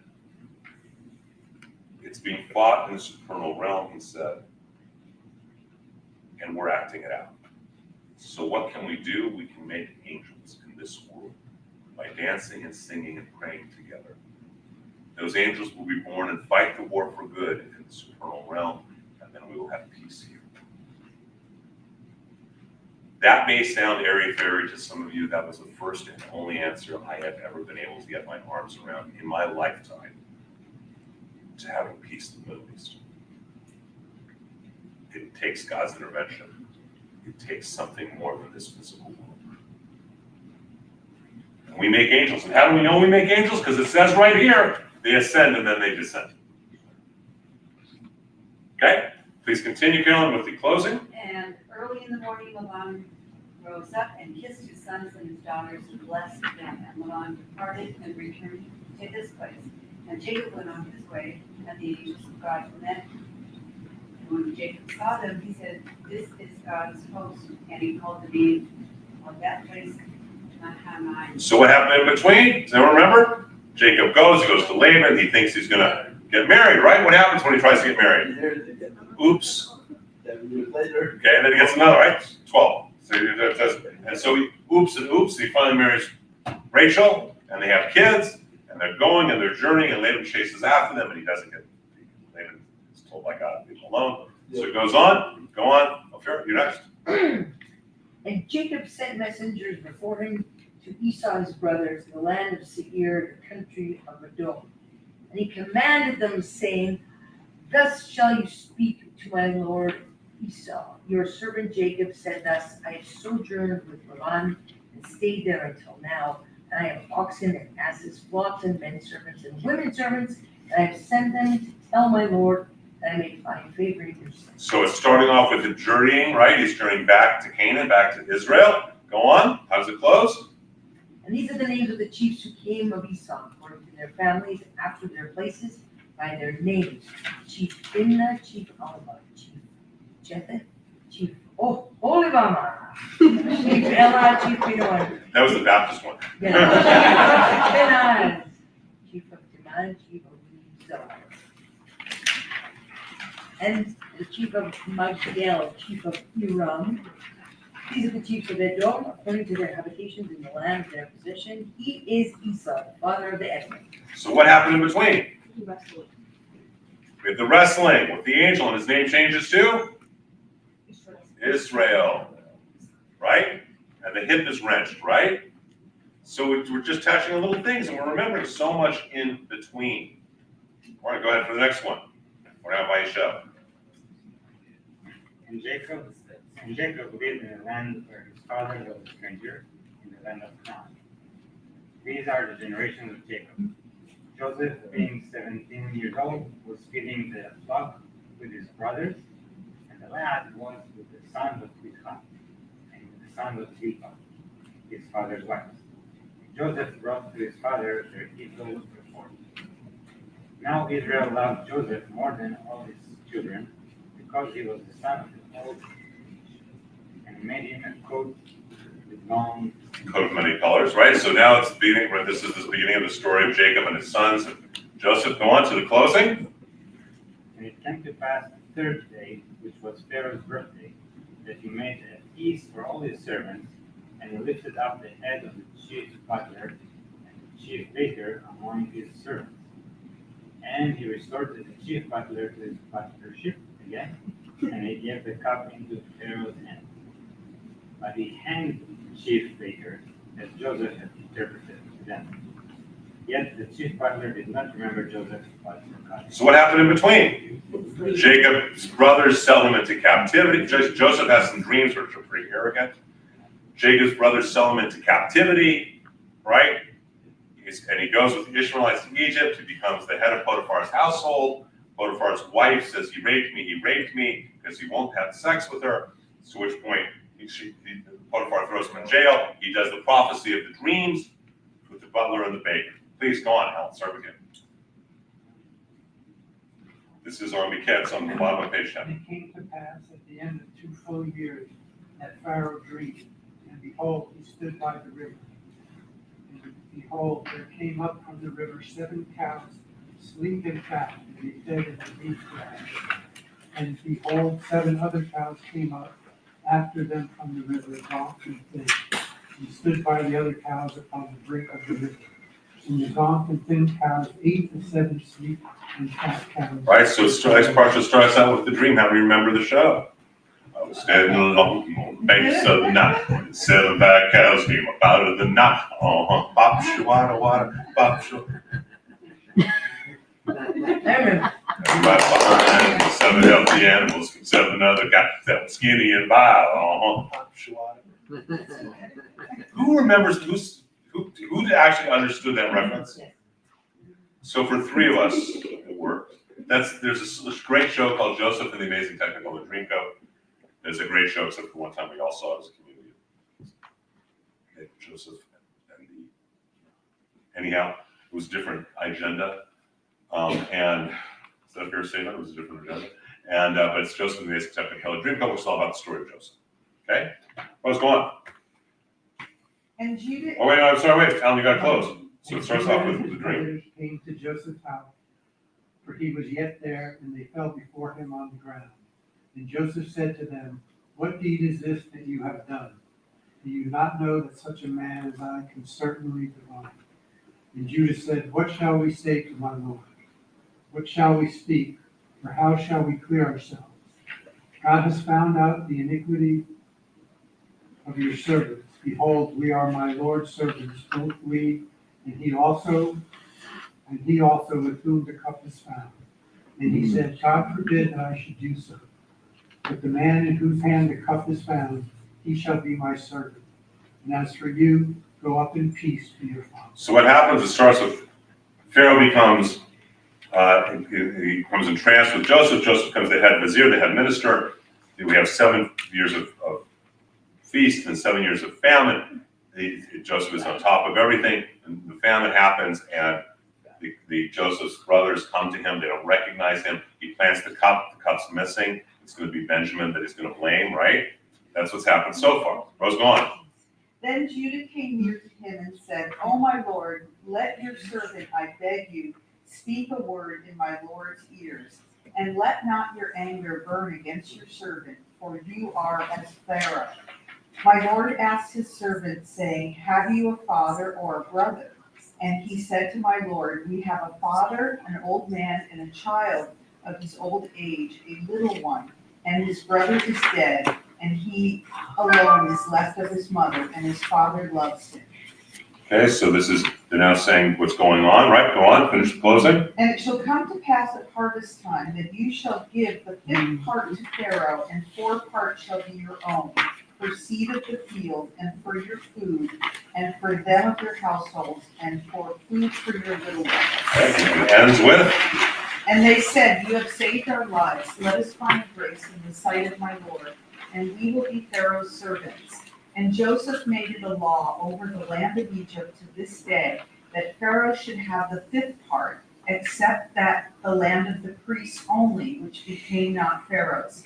And Israel lived in the land of Egypt, in the country of Goshen, and they had possessions in it, and grew and multiplied exceedingly. so what happens in between? They go back, they come back, they realize Joseph is their brother. How does he show them that he's the brother? No. So he says, I'm your brother. They don't believe him. The text says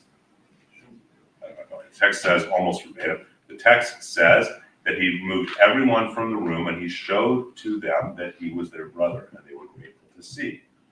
What did he do in private? That he would go on. He was circumcised. He ordered them, did he not order them? He orders everyone away, and now it's just him and his brothers. How does he show his brothers that he's their brother? He puts them in order of age and on the He says he's circumcised. Real easy. Because the only people who are circumcised at that point are descended from Abraham. It's a nice idea that he would put them all in order, but he doesn't need to have everyone removed from the house for that, does he? He drops his drawers. By the way, do you understand how important that is? It's the mark of a Jew, a Jewish man.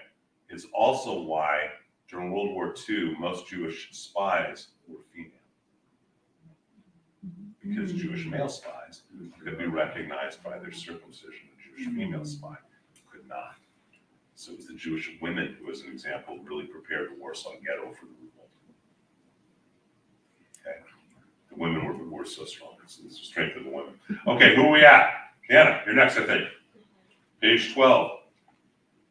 We are now at the top of VIP. Middle of the page, and Jacob lived. And Jacob lived in the land of Egypt 17 years. So the whole age of Jacob was 147 years. And the time drew near that Israel must die.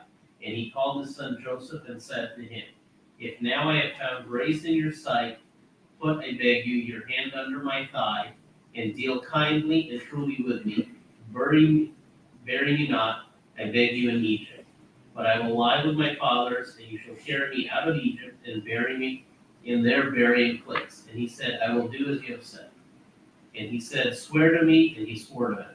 And Israel bowed himself upon the bed's head. Yeah, there was one of the ways that you knew a you knew a vow was real is you put your hand under the thigh. So it's I'm committed to you. I'm committed to my vow. Okay, so that's what happens openly. How does it close? And Joseph saw Ephraim's, So it starts with Jacob's burial, and how does this portion close? and Joseph saw Ephraim's children of the third generation. The children also of Mahir, the son of Manasseh, were brought up upon Joseph's knees. And Joseph said to his brothers, I die, and God will surely visit you and bring you out of this land, the land which he swore to Abraham, to Isaac, and to Jacob. And Joseph took an oath from the people of Israel, saying, God will surely visit you, and you shall carry up my bones from here. So Joseph died, being 110 years old, and they embalmed him, and he was put in a coffin in Egypt. So it ends in between all this. Joseph is going to bless all the different tribes, and he's going to die. And he makes a promise when we get the Exodus, what's going to happen? They're going to take the casket's going to float up from the Nile. It's going to go with them. And it says something very interestingly, and they embalmed him. And embalming is allowed in Judaism. Okay? Embalming is allowed in Judaism. I know most people don't realize that, but it is. Okay, it just says right here. Okay? Just like being buried in a crypt, in mausoleums, the crypts, those are kosher. Does anyone know why? Okay. They're a cave. Each one is a separate cave. So just like the cave of Machpelah. It's not one big room that they put in each thing. Each one has its separate cave. So that's how it's kosher. And embalming is kosher. Isn't that interesting? It is kosher. Why do we bury within 3 days then?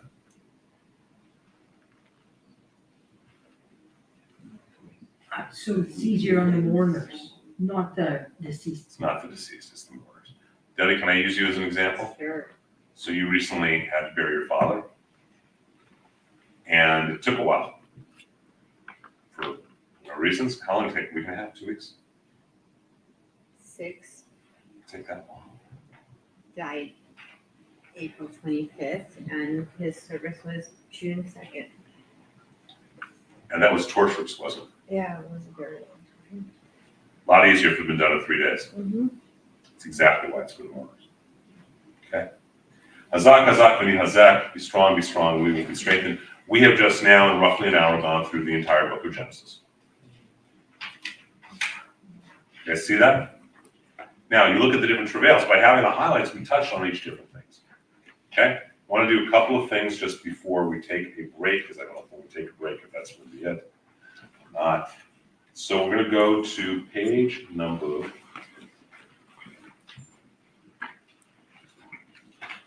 18. Exodus chapter 18. This is as they go up the closing. This is the whole preparation of tonight of Erev Shavuot. Okay, and how it's all prepared, and we read from chapter 20 on page 20 in God's book, all these words. So, tell me what you think the Ten Commandments are. What do you think the Ten Commandments are? Just tell me what you think. We've all heard of them.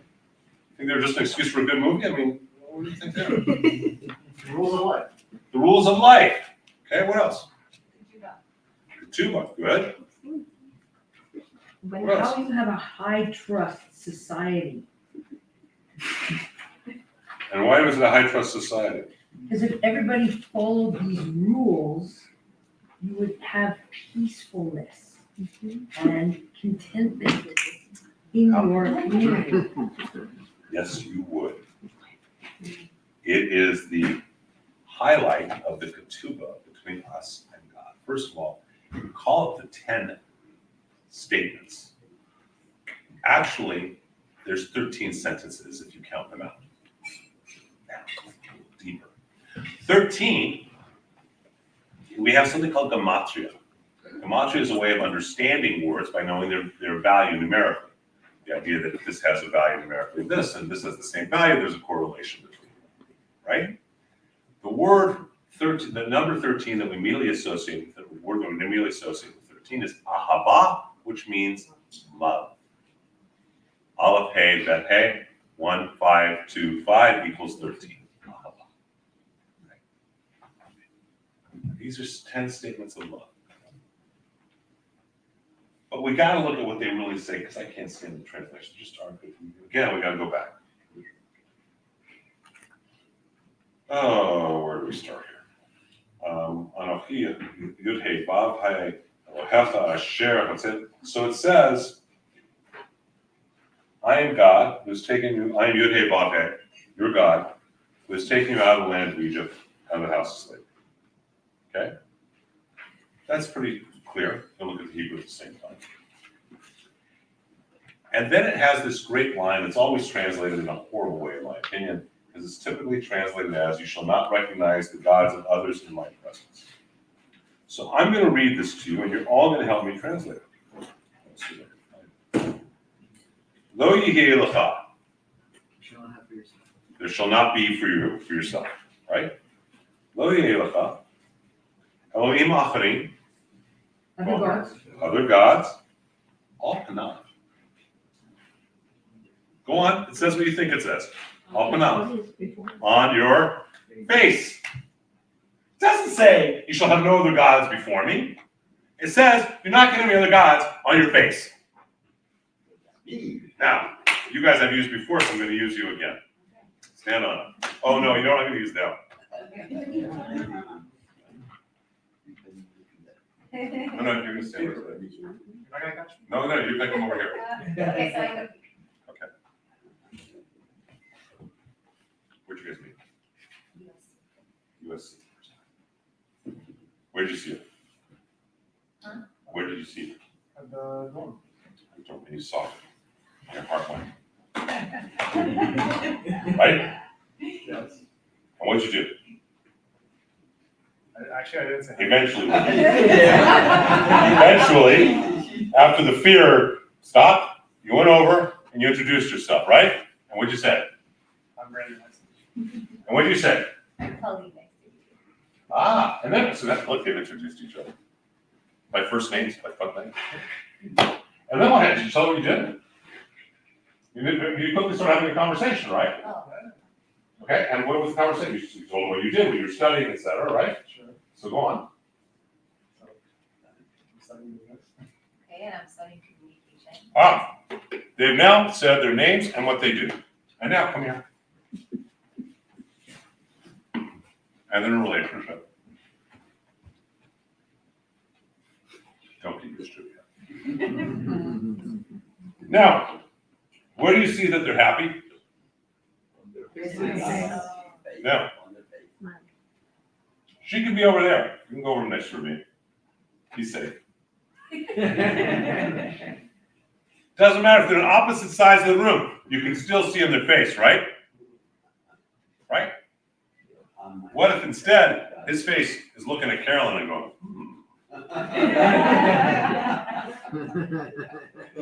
We can see that he's got another person that his face is attracted to, right? You shall have no other gods on your face. Your relationship is known by what's on your face, right? So now they're in a relationship because they are happy. It's on. They have no one else on each other's face. Come back. Now, we going on how long? 4 years. 4 years. Okay.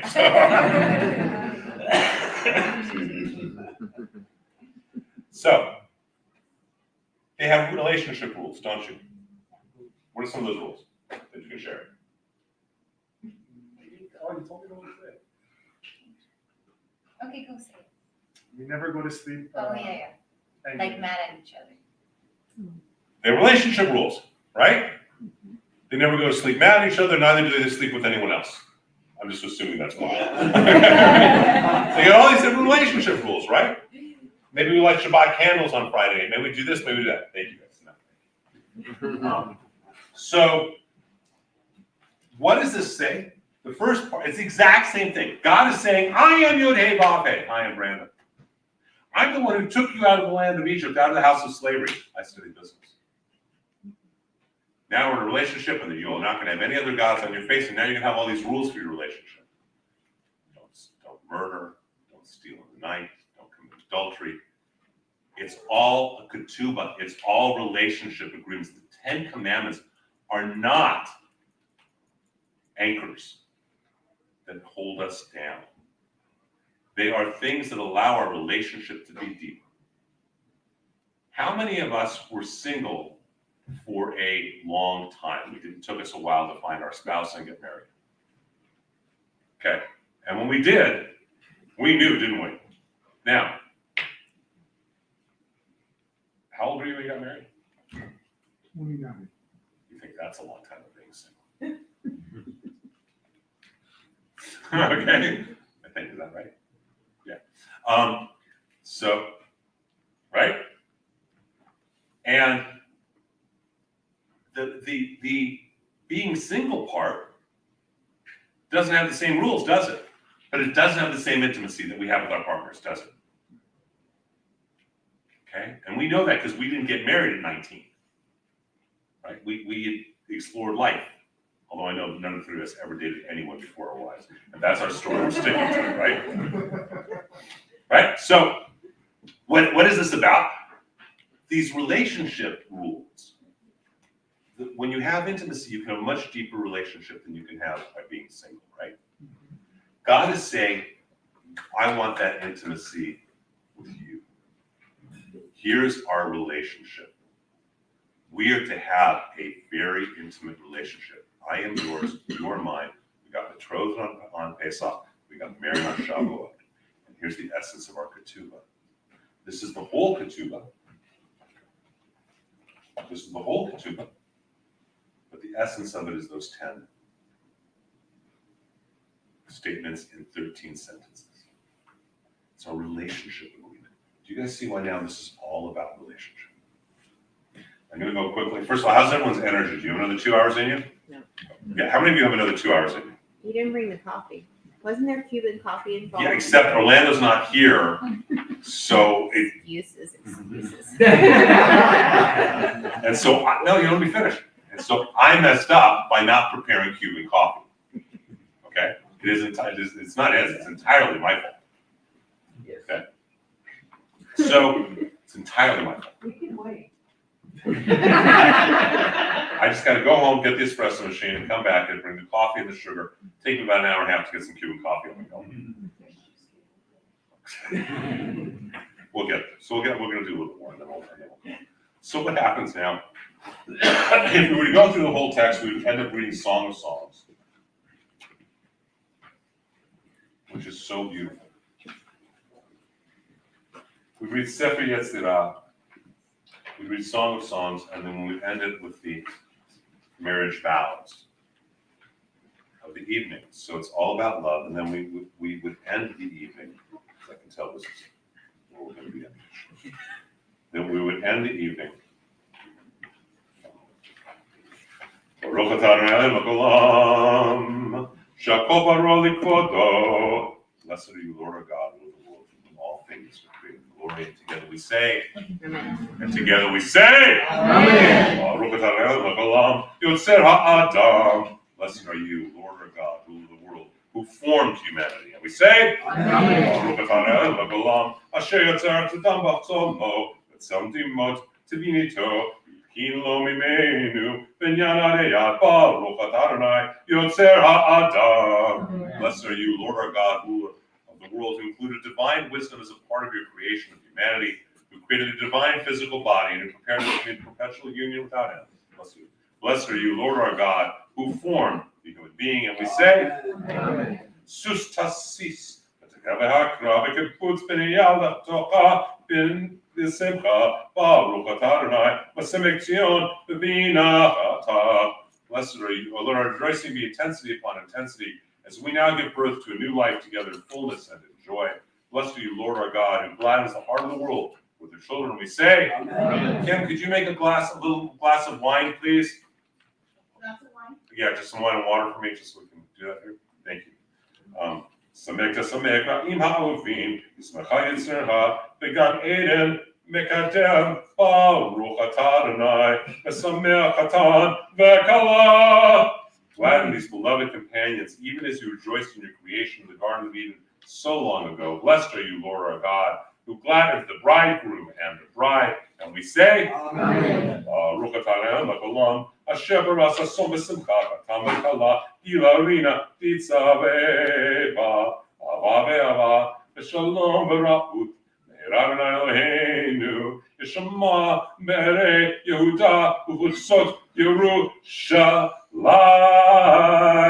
כל ששון וכל שמחה, כל חתן וכל כלה, כל ששון וכל שמחה, כל חתן וכל כלה. כל צחקות חתונים לחופתם, ונרים משתה נגנתם, ברוך אתה אדוני, ושמחתן עם הכלה. Blessed are you, Lord our God, rule of the world, to create joy and gladness, bridegroom and bride, mirth and song, pleasure and delight, love and brotherhood and sisterhood, and peace and companionship. Creator of the small and the large, and may they soon be heard in the physical world, and the hearts of all your creation, the voice of joy and the voice of gladness, the voice of the bridegroom, the voice of the bride, the voice of jubilant bridegrooms from their canopies, and of young people from their feasts of song. Blessed are you, Lord our God, who gladdens the bridegroom with the bride, and we say, Amen. We rise.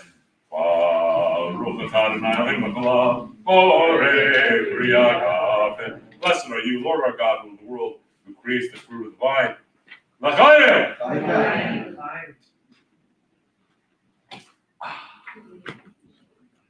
And that's so that's what Shavuot is about. Do you guys see how doing this all night? Because the more you're up without sleep. Instead of realizing that we're not going to stay up all night, what if we did it during the daytime? Misses the whole point because you want to get up with the dawn and we're preparing. You go through it and you can talk about it for hours. We can do that all day tomorrow, but the idea is this is Tikkun Leil Shavuot. Leil means evening of. Well, you do it, but you need Israel in this daytime. Yeah, now we're the idea is, so I will tell you the answer that Rabbi Shlomo Carlebach of blessed memory would probably have said if he was alive to ask that question. And he might have said, for all I know. He would probably have said to you, we are a people of the moon. We are not a sun people. We are a moon people. And we see reflection in the intimacy of the moon. He gave great talks on how we're moon people. How we are about love and intimacy. The mind is the time of the day. The heart is the time of the night.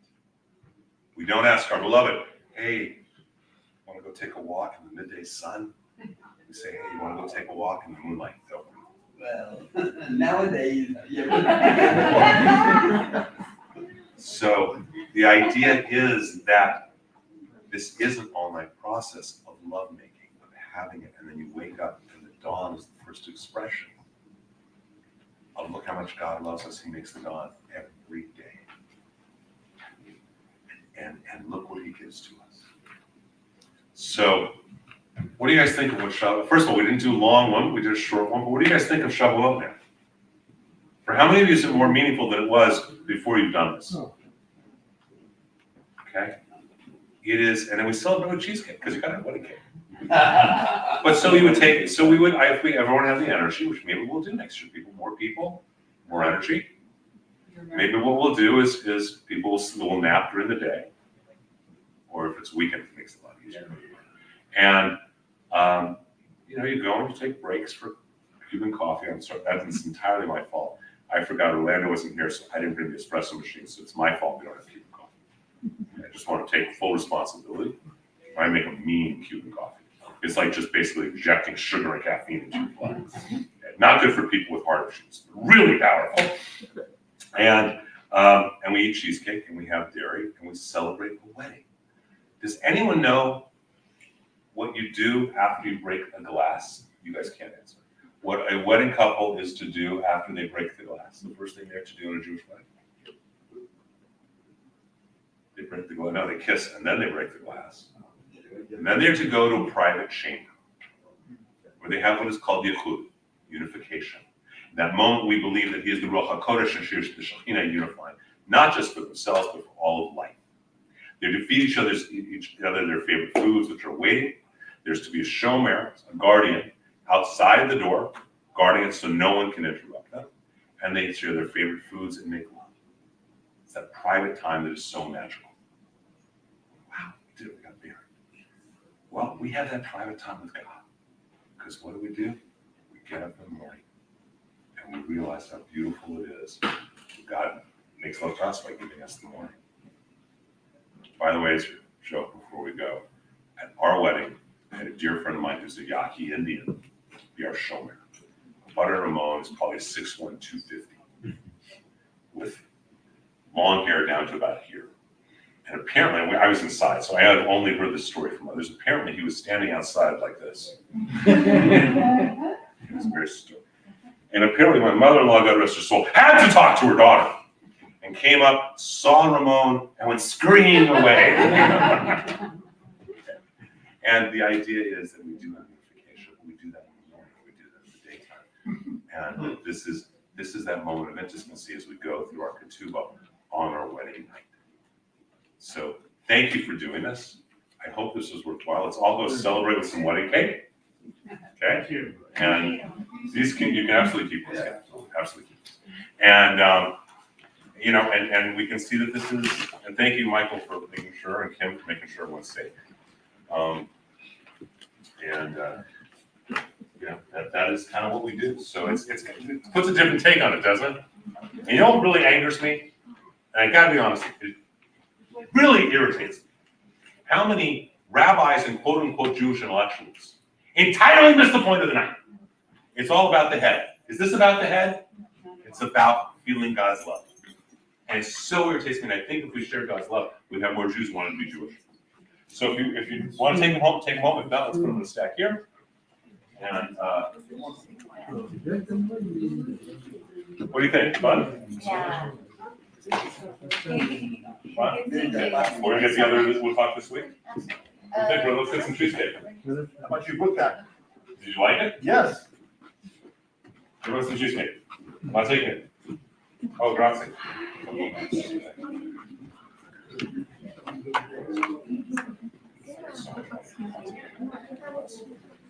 But I pay for workouts. Okay? Yes. Always does, right? Absolutely. What? That was great. Good job. With what? We're not talking about.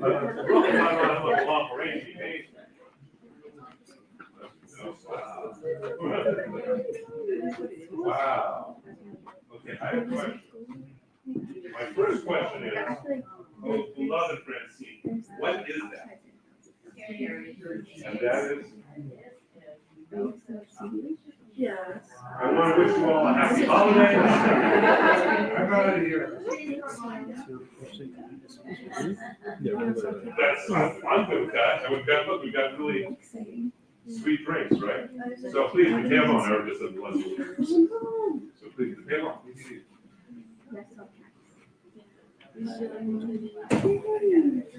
Let's have Hawaiian punch, 7-Up, and ice cream and cheesecake.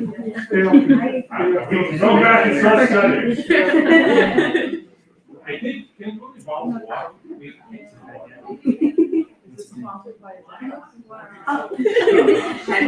Oh my God. That was so What's the guess name?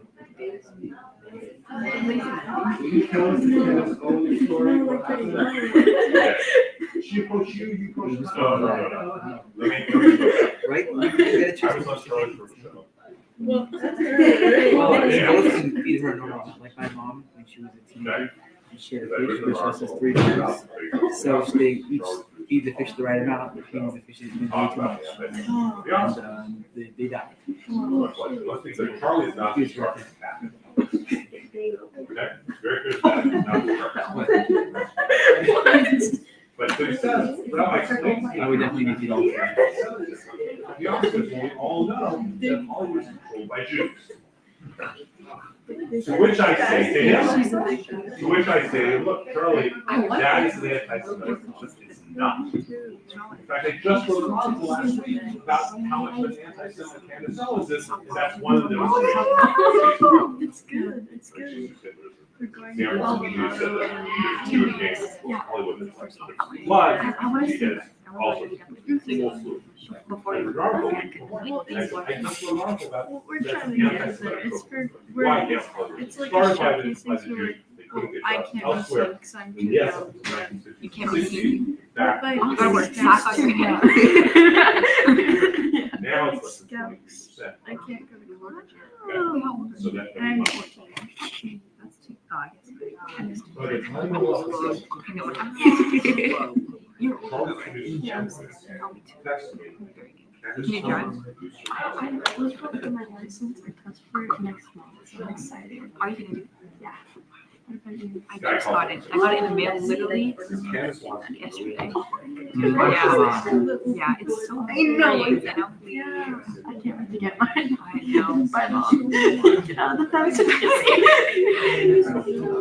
Because, you know what, once you start driving, you realize how many, like, backseat drivers you have. Like, my mom says, I saw that picture, but I'm sure she watched it once. I was like, what it was, but I remember just looking at her eyes. I know, I got the license. I'm still driving. So, I'm driving tomorrow. You'll see it. I'm in my grandma's house in LA. So it's like an hour. I never go to the Tracksville, but I hate every time I go. I was in the 60s. I think it was 60s. I was like, and my back hurt so much afterwards. If I said, look at this guy, The derogatory, it's not nice. Like, it's funny. You just say, I'm sorry about my brother. Sorry.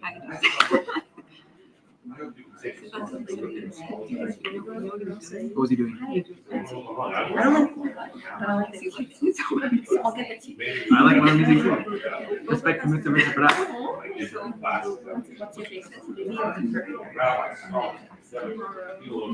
What's your favorite? He just got his master's and keeps on so I can't. Anyways, I love Hong There's a place. You don't accept the definition that everyone else. I've never made before. No, I don't accept it. You get it? Have you had it before? I've had it once. Oh, it's so delicious. I have had it twice. The first time I got it like this weird flavor. It was like some like lavender something at some Thai party. It was warm. So that kind of ruined it for me. But I had another one later. I just get I'll look at it. Oh yeah. I'm the head of something. I want to know where the heck my check is. Okay, next time I'll get that one. Because there's this whole world of greatness. Do you work yet?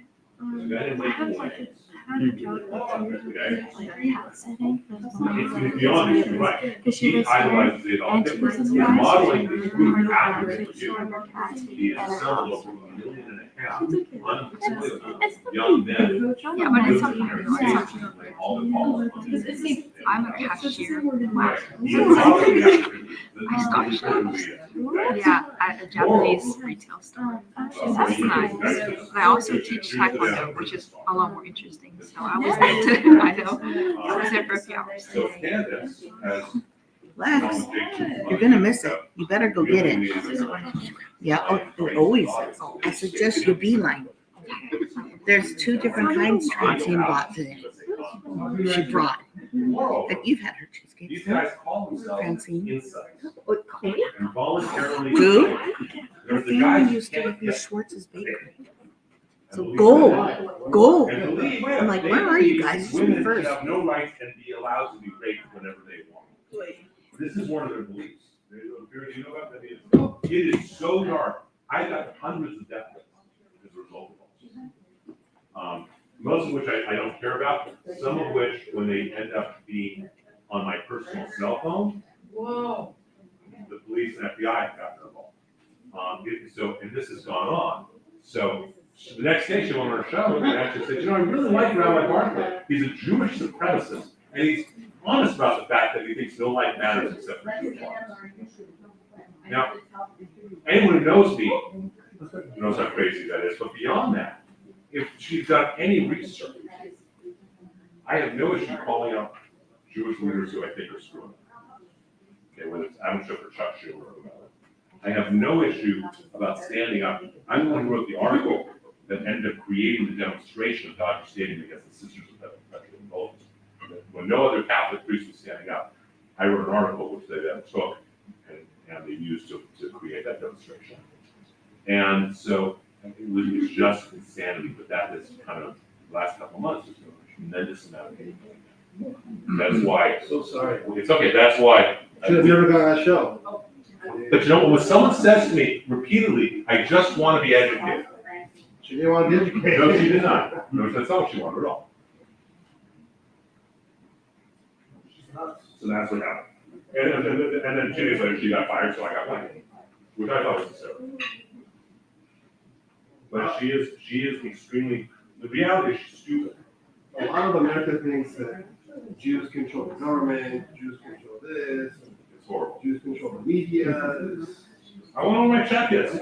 Who else wants the check? So. Just found it.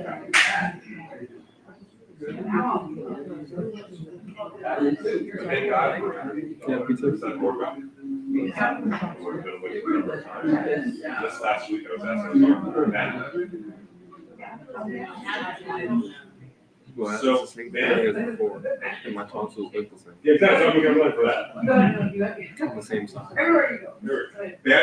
Ben didn't want I'm to still spirit in the same type of store right here. So I didn't know this until the show. He actually had happened, and David Friedman was on the show, and he vouched for this. Ben actually had a whiteboard. He said on the first day, immediately after inauguration, before you go to the ball or anything else, we move our understandings. That was actually, and what's his name, and Friedman verified. So, okay, they're very. So Ben's really pro-Israel, and thank you for all this stuff. And so it's she's hysterical. So it was really, but it was really, so it was a journey. Ben was a show, and he asked, so he's very close to the rabbi named Rabbi Pesach, who's the Orthodox rabbi of Israel. And I wanted to know how conservative reform she's on. And so we asked him to be on the show, because Pesach doesn't understand conservative. He's never done that.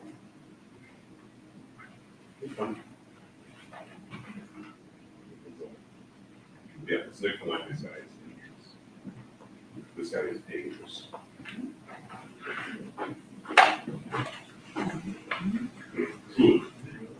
And he got a lot of prestige because Kanye West took him with him to dinner.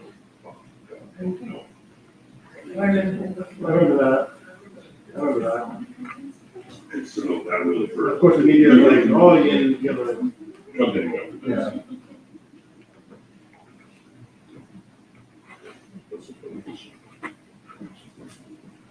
I mean, I'm really glad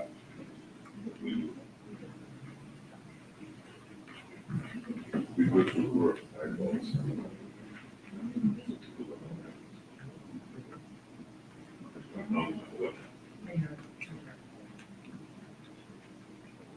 So,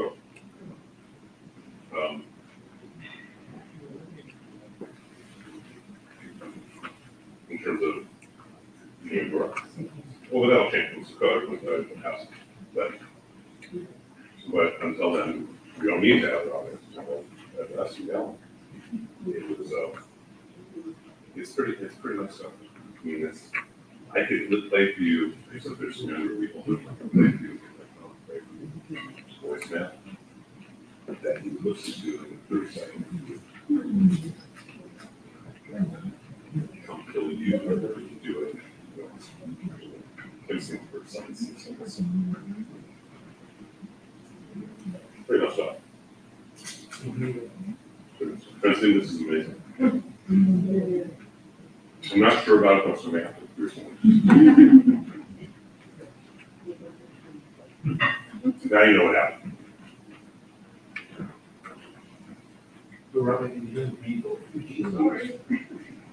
Right. Oh, I knew that. Did you realize that the floor is actually a company? Took the word out of it.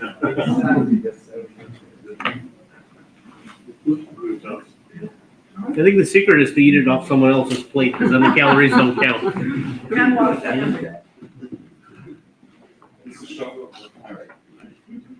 I think we should do this over 4 nights. Pardon? I think we should do this over 4 nights. There you Would that be Then nice? another way, maybe we should, I think. something just, and really get through it for 3 days. So we want to jump to 10. It is actually. Is it, or is it? Oh, really? Here. Here, it's 2 days. I like that. I think if I did work, I would. Yeah. If you really, if you prepare for it, you know. But, no, no, wait. Yeah, maybe it could be. And it's tomorrow, it's a holiday, and it'll be. Oh, right, yeah. Let's see. Oh, yeah. Right. Yes. Look at this before it out. He wants to. We just ask a question, tell me what that is. Cheesecake. You're right, it's gonna be,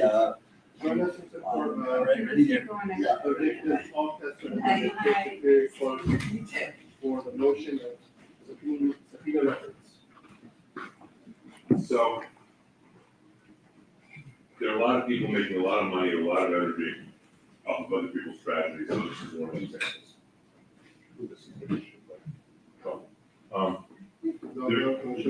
There's no reason, look, there's nothing anyone going to protest with Paul Kessler going to do.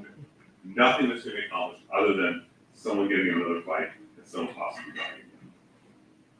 This is not, and this isn't even like UCLA. It's different. There's nothing to be gained. Around what? So you're gonna have people going out there. We're doing Mark, look at us. It's not gonna accomplish anything legally, right? It's a waste of energy. Well, this one, practical level. It's an invitation to the people who are counter-protesting against it, are looking to cause violence. That's why Paul is dead. Right? And the police are doing what they're doing, the DA, Eric, is doing